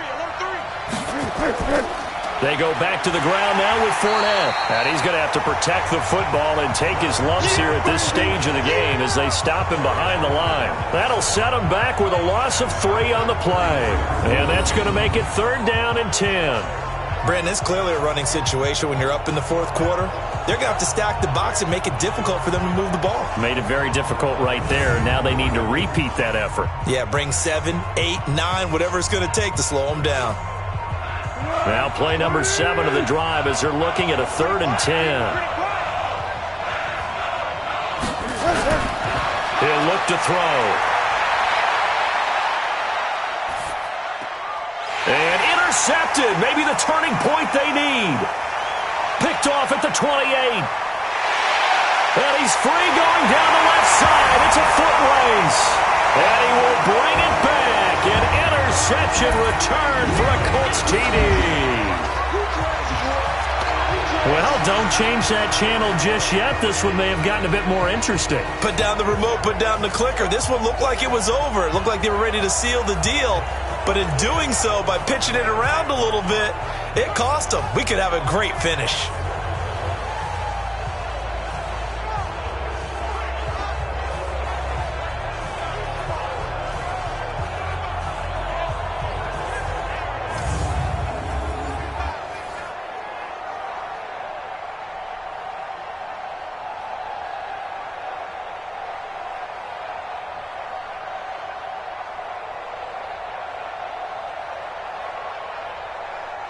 All right, now a big two-point conversion attempt still to come. Out of the gun, Brissett. And that is caught, but he will come down out of bounds, says the side judge, incomplete. I know they didn't tack on the 2 points, but I liked their attempt. After the interception return for a touchdown, I was thinking to myself, forget kicking it, go for 2, and they did. Oh, yeah, and everybody's scrambling. Maybe you catch the defense on their heels. They weren't ready to be out there. Yeah, it's almost like a sudden change, right? There's a turnover, you take it away, they stuck it in the end zone, keep the momentum going. Give credit to the defensive guys for rallying and stopping that 2-point attempt.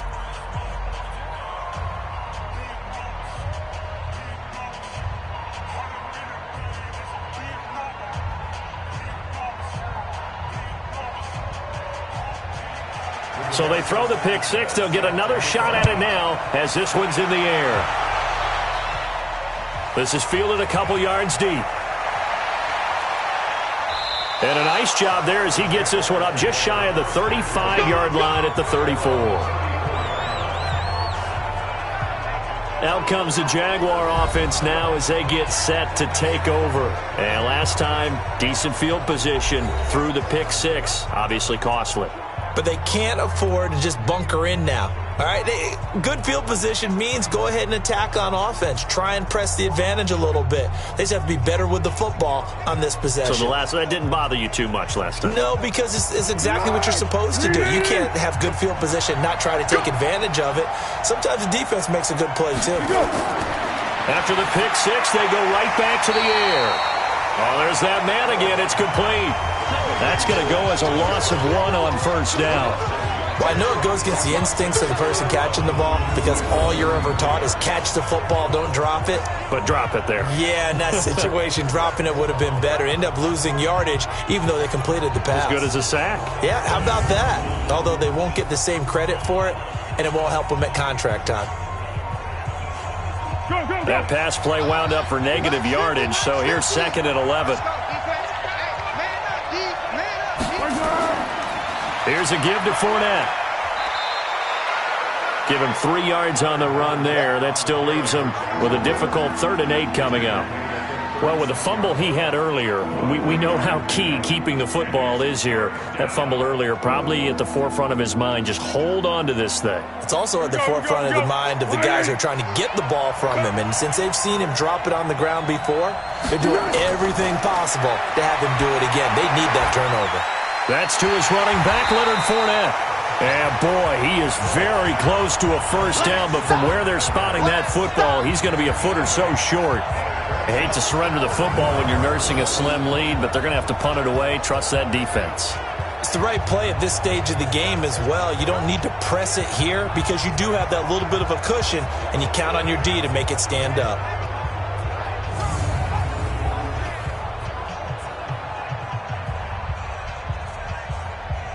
Here's Logan Cook now. He's been terrific so far.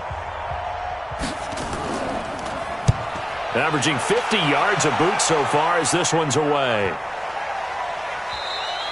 And this one hits at the 1, continues on into the end zone for a touchback.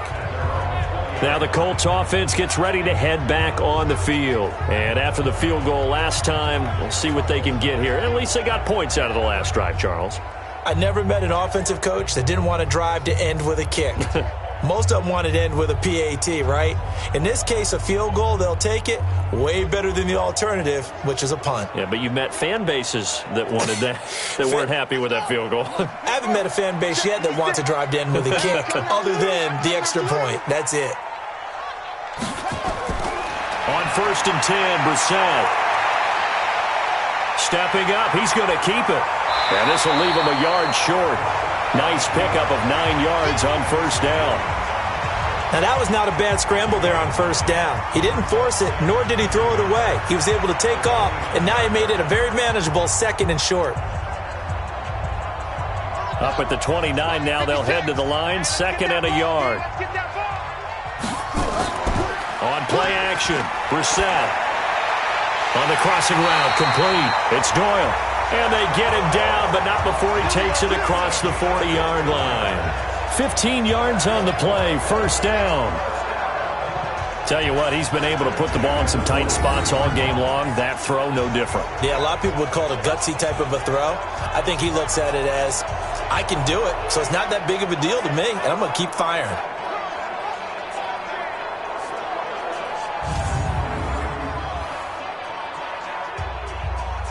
Back-to-back good plays have him on the move on first down.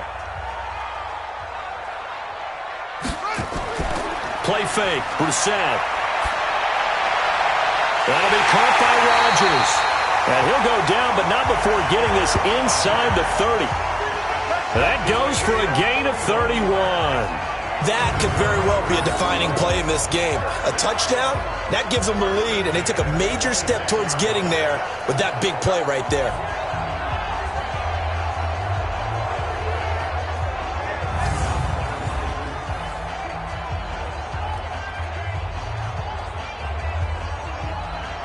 So now then, the big play has him all the way inside the 30 now, 1st and 10.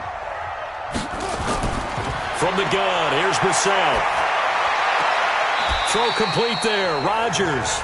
5 yards on the catch there, brings up 2nd down. It's a gain of 5. Brings up 2nd and 5. At the 21-yard line. 2nd and 5 after the 5-yard completion on first down. I'm here all day. Now it's Hines. And he will lose yardage here back at the 23-yard line. This will be a loss of 3, and now a much tougher 3rd down looming. And the trend continues here in the 4th like it was in the 1st, 2nd, and 3rd. He's had nowhere to run. And you're probably thinking to yourself, why do they keep feeding him the football? Well, they trust him first and foremost. They do believe that over time he might actually pop one of these runs. But bottom line is he takes care of the ball well for them, so they'll keep handing it to him. Right there, 56. Yeah. On 3rd down, Brissett. Middle of the field to the tight end, Doyle. And he gets it inside the 10 to the 9. They're able to convert on 3rd down, and that sets up a 1st and goal. And in a lot of ways, that catch is expected. Red zone presence, and that one was realized there. You've got to find your tight end in that situation.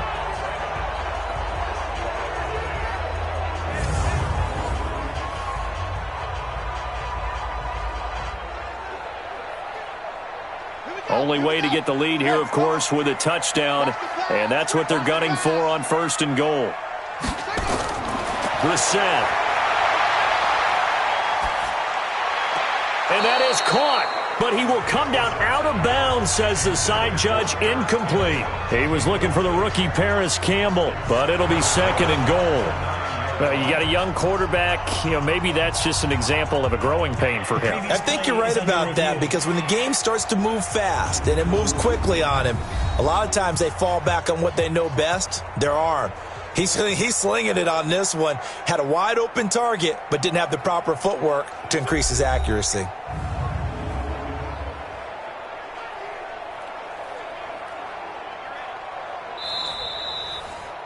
Brissett's pass, intended for Paris Campbell, incomplete. So they went to the booth to see if that was a touchdown, and they have decided it will not be a touchdown. 6 points off the board.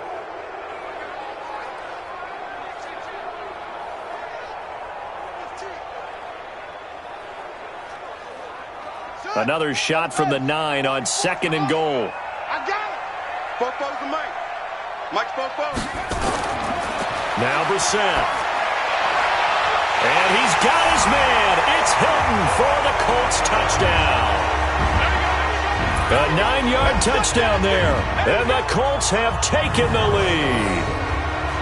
So from 3 scores down, these guys have fought all the way back to grab the lead. And I'll just tell people what happened when they went up 3 scores. I wrote on your paper 2 words, game over, and now I'm eating those words. I was wrong. A little salt, a little pepper, goes down pretty easily. I will admit when I make a mistake. Well, it looked like it was going that way. This is one of those paging Frank Reich moments, and I can't believe I just brought that up, because Frank Reich at Maryland in college Did it to my Tennessee Volunteers, and that was a big reason why my team lost. Sounds like he still harbors some pain from that game. You know, we still got a little time to work it out with the doctor.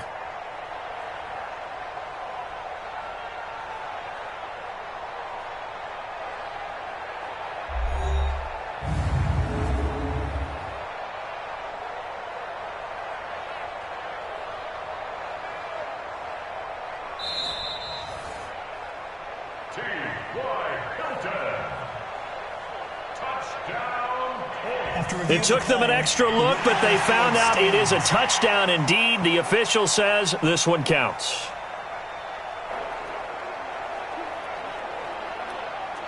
So here we go. The Colts will go for 2. They're going to try and run, and he will not get there. He comes up short. And they're unable to push this lead to a field goal as it'll remain a 1-point game. Well, that decision to me was all about pulling up the chart.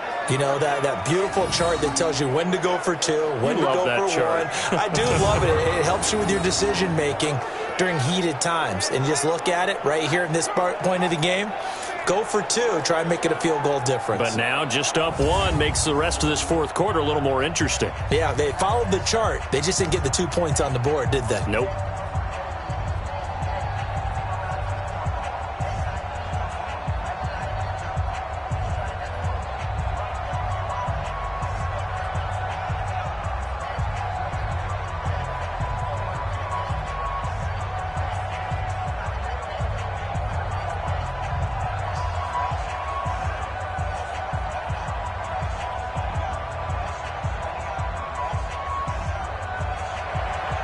Out is the kickoff unit as they run up and send this one away. This is taken at his 4. And nice work on the return as they'll start their drive just past the 30-yard line. And here comes a big tight end as he gets set for this next drive. And this is how the game has trended for him numbers-wise. He's really picked it up. And I got to be honest, I don't know schematically. This is where I need you. What does the defense need to do to get back to that start that they had on him? You've got to harass him early in his route. Right off the line of scrimmage, someone needs to be there. So it's not what we call a free release where he just gets into the route so easily. Because once he builds up momentum and speed, forget it, you're done. Knock him off of that, chip away at his timing, and then make sure you have a second person there in the vicinity as well. Too big and too strong usually for one person to handle. Now, meanwhile, a pass that should have been intercepted, but it winds up falling incomplete. The running back, Leonard Fournette, his intended receiver. And it's second down. Didn't have a receiver open downfield, and as it turned out, couldn't even find his outlet man because of the coverage. It's way too tight, unable to find anyone open. Line of scrimmage, the 31 as they line up, 2nd and 10. Foles. And that is incomplete. A lot of force bearing down on him there. He could not hang on. It's 3rd down. That's very well timed there defensively because it's not a bad throw, but the collision came at the exact time he was reaching to bring in the football. Really, really well done. Decent offense, just better defense. I think you're right. Big play coming up. Here's 3rd and 10. I would expect to see some pressure here. The pressure drops off as they'll look to throw. The open man is Westbrook. A 14-yard first down pickup for the Jaguars.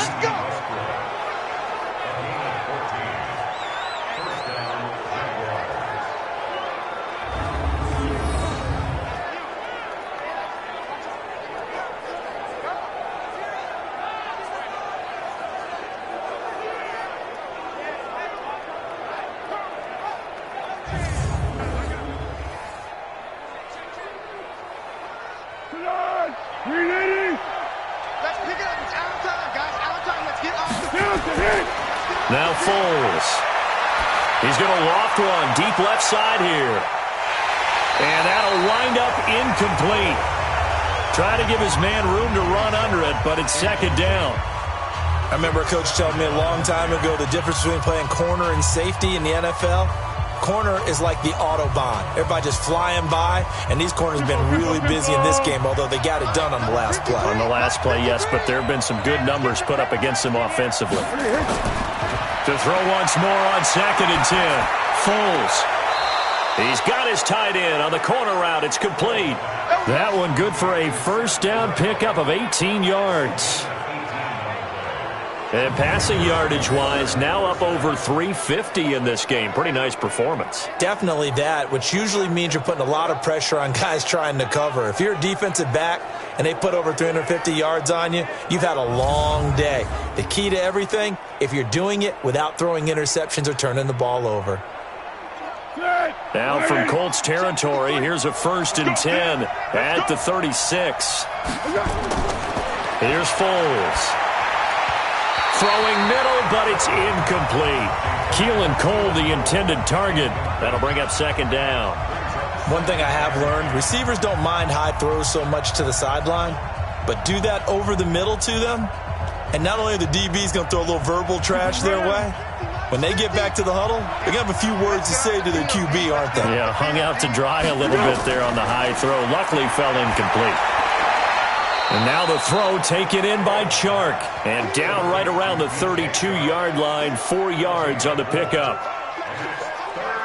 In so many ways, throwing the hitch route is actually one of the safer things an offense can do. Get the ball out to the receiver as fast as possible, hope he's got man-to-man coverage, and hope that his athleticism wins on the perimeter. Now back to throw. Open man is Westbrook, complete. And he will reach the 8-yard line before going out. They're able to convert on 3rd down, and that sets up a 1st and goal.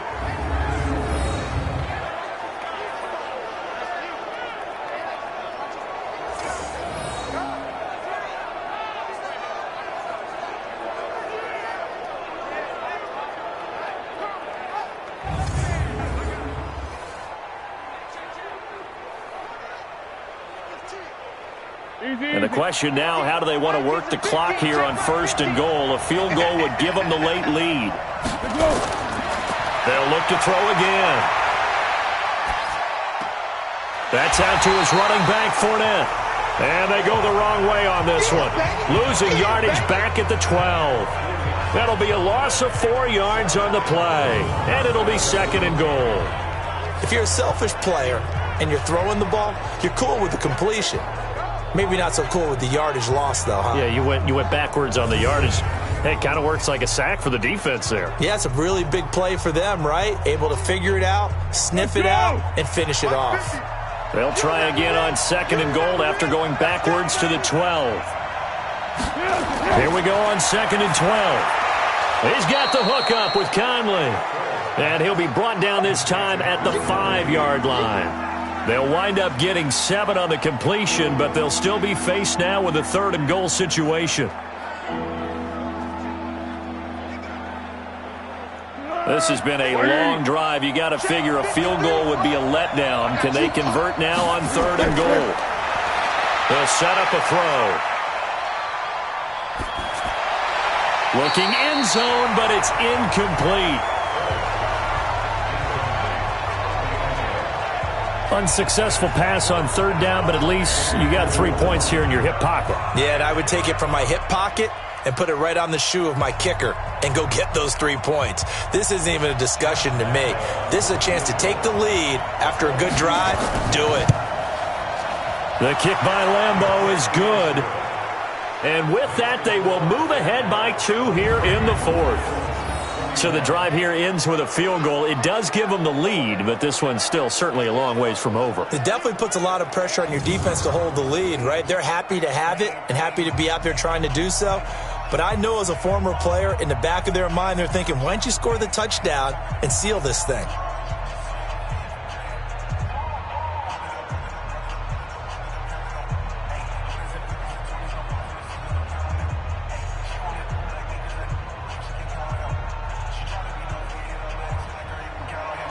Now after the made field goal, back out Lambeau to kick this one off. This will be taken in at the 1. And he'll get it up to about the 26-yard line, just across the 25. And now Indianapolis set to take the field.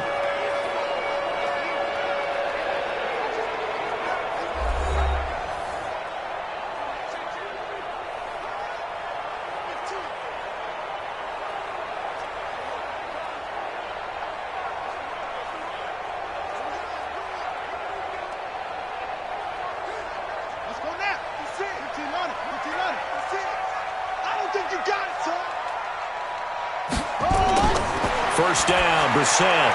Taken in by the tight end Doyle.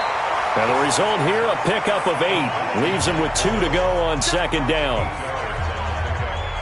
Let's just break this down and make it pretty simple. Key to the drag route, letting the play develop, finding the hole in the defense, and giving your athlete, yes, athlete, a chance to make something happen once he has the ball in his hands. Facing a 2nd and 2 after that last catch, good for 8 yards. Brissett, he's got Jack Doyle, and he'll get it out near the 40 to the 39. A gain of 5, good enough for the first down. Many different ways to create space, but on that play, he did it with that big, wide body of his. Didn't get a whole lot of yardage on the play, but it did what it was supposed to. Pick up a first down. So from the 39 now, they'll come up on a 1st and 10. Brissett sets to throw it. And the tip there altered the ball flight, and it falls incomplete. It'll be 2nd down. And that's one he's got to be happy to have back. There wasn't a hole open in the zone. You'd have to think on early downs like that first down there, need to be a little bit more careful. Yeah, fortunately for him, got a couple more downs to play with. So line of scrimmage still the 39 on 2nd and 10. Brissett again. That's complete to Hines out of the backfield. And that play went nowhere. Losing yardage. It'll be back at the 36.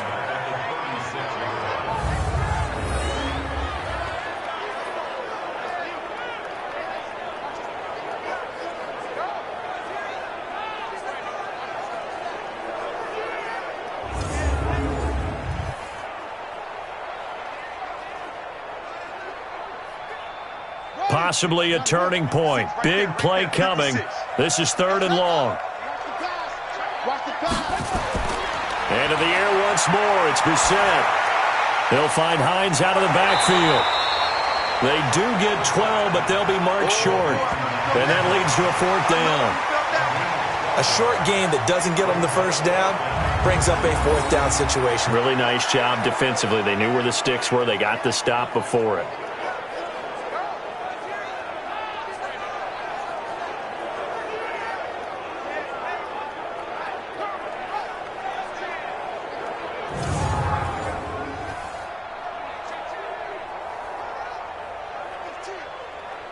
One score down. Here we go.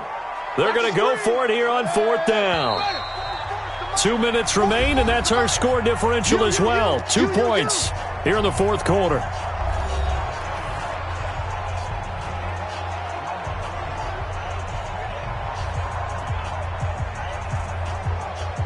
So the Colts in possession of the football as we get you reset.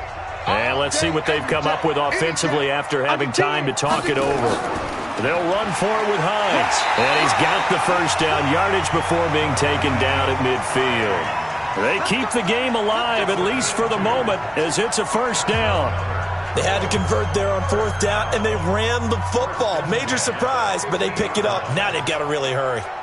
One crisis averted, but they still need to move hastily. From the midfield stripe, they'll look to throw. This to Hines on the drop-off. He'll be taken down at the 48 for a pickup of 2 yards. Partner, they're clearly saving those timeouts, but they still have to work with some urgency to put themselves in the right position. Now the Colts moving quickly here in the hurry-up offense. Single receiver, single receiver. Back to throw. Looking for his running back, and he's got him. Indianapolis moving the chains there on a gain of 12. That's what they need right now. Get the first down, get out of bounds, stop the clock. Just playing smart football, understanding the situation, making the plays necessary, and making sure that clock stops at every opportunity. Brissett going to lead his guys up 1st and 10. And he's 6 of 7 now on this drive. They'll run on first down. It's Hines. The Jaguars going to go ahead and use their first timeout. That'll leave them with 2 remaining. We'll be back after this.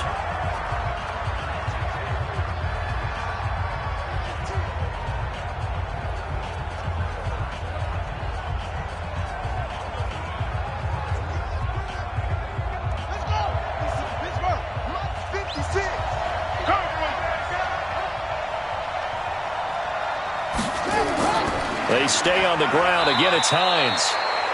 Now the Jags will use the second of their timeouts. That'll leave them with just one remaining in this fourth quarter of play.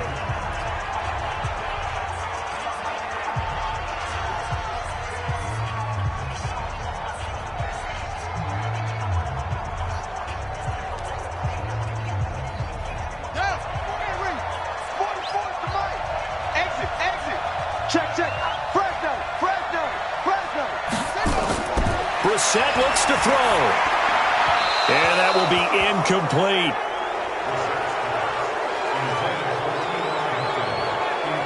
This defense has watched their lead dwindle away. This is where they really need to bow up. They executed well there. And it's often hard after you've played really well early and then you kind of relax a little bit to step on the gas again. They just did it on the last play. Looks like they want to finish this one off.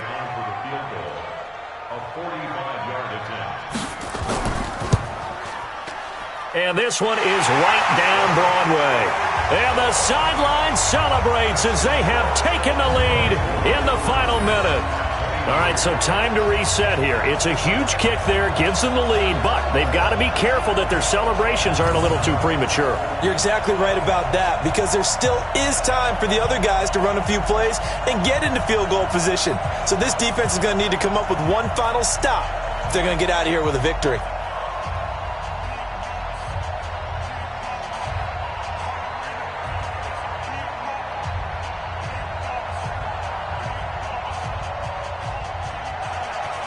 The kickoff team on the field now as they will send this one away.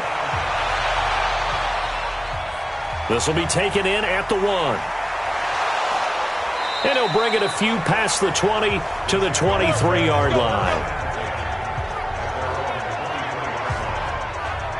Foles and the Jags down 24-23, 45 seconds remaining. Needing at least 40 yards, you'd have to think, to have a shot.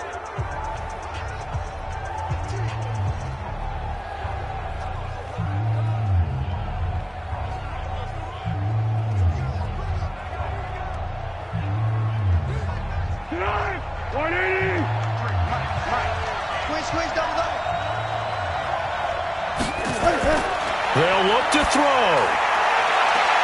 Caught here by Conley. And they nearly get this all the way to midfield. Mark him down at the 49. A good pickup there, 26 yards. At this stage, you've got to hustle, got to get back to the line of scrimmage because you're saving that timeout to make sure you have a chance to get your kicker out there for the big shot. First down now, but that clock rolling. He's back to throw. And, a crusher there as it's intercepted. Picked up by the rookie from Temple, Rocky Sin. And they are going to set up shop at the 40-yard line.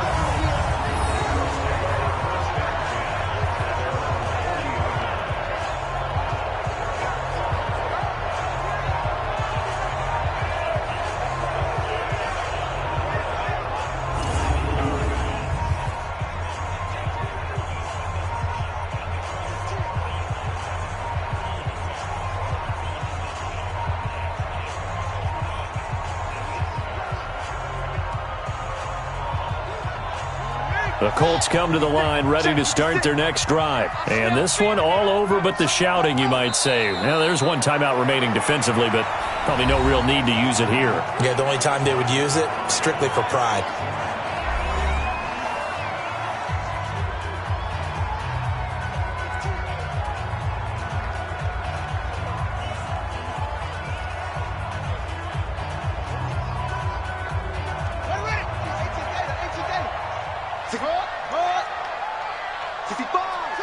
Victory all but assured now as they take a knee here, and they're going to escape with a one-point victory. A loss of a yard.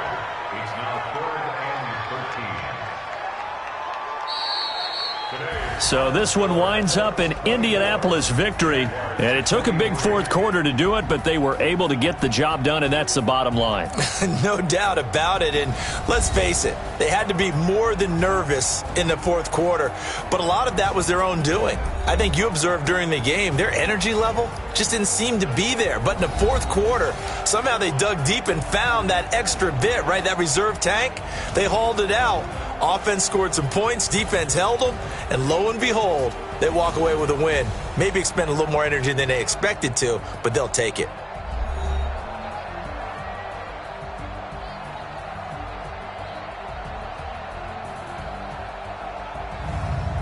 So that'll just about do it for Charles Davis. I'm Brandon Gaudin. You've been watching the NFL on EA Sports. For more, log on to easports.com. The Colts are winners as we say so long from Indianapolis.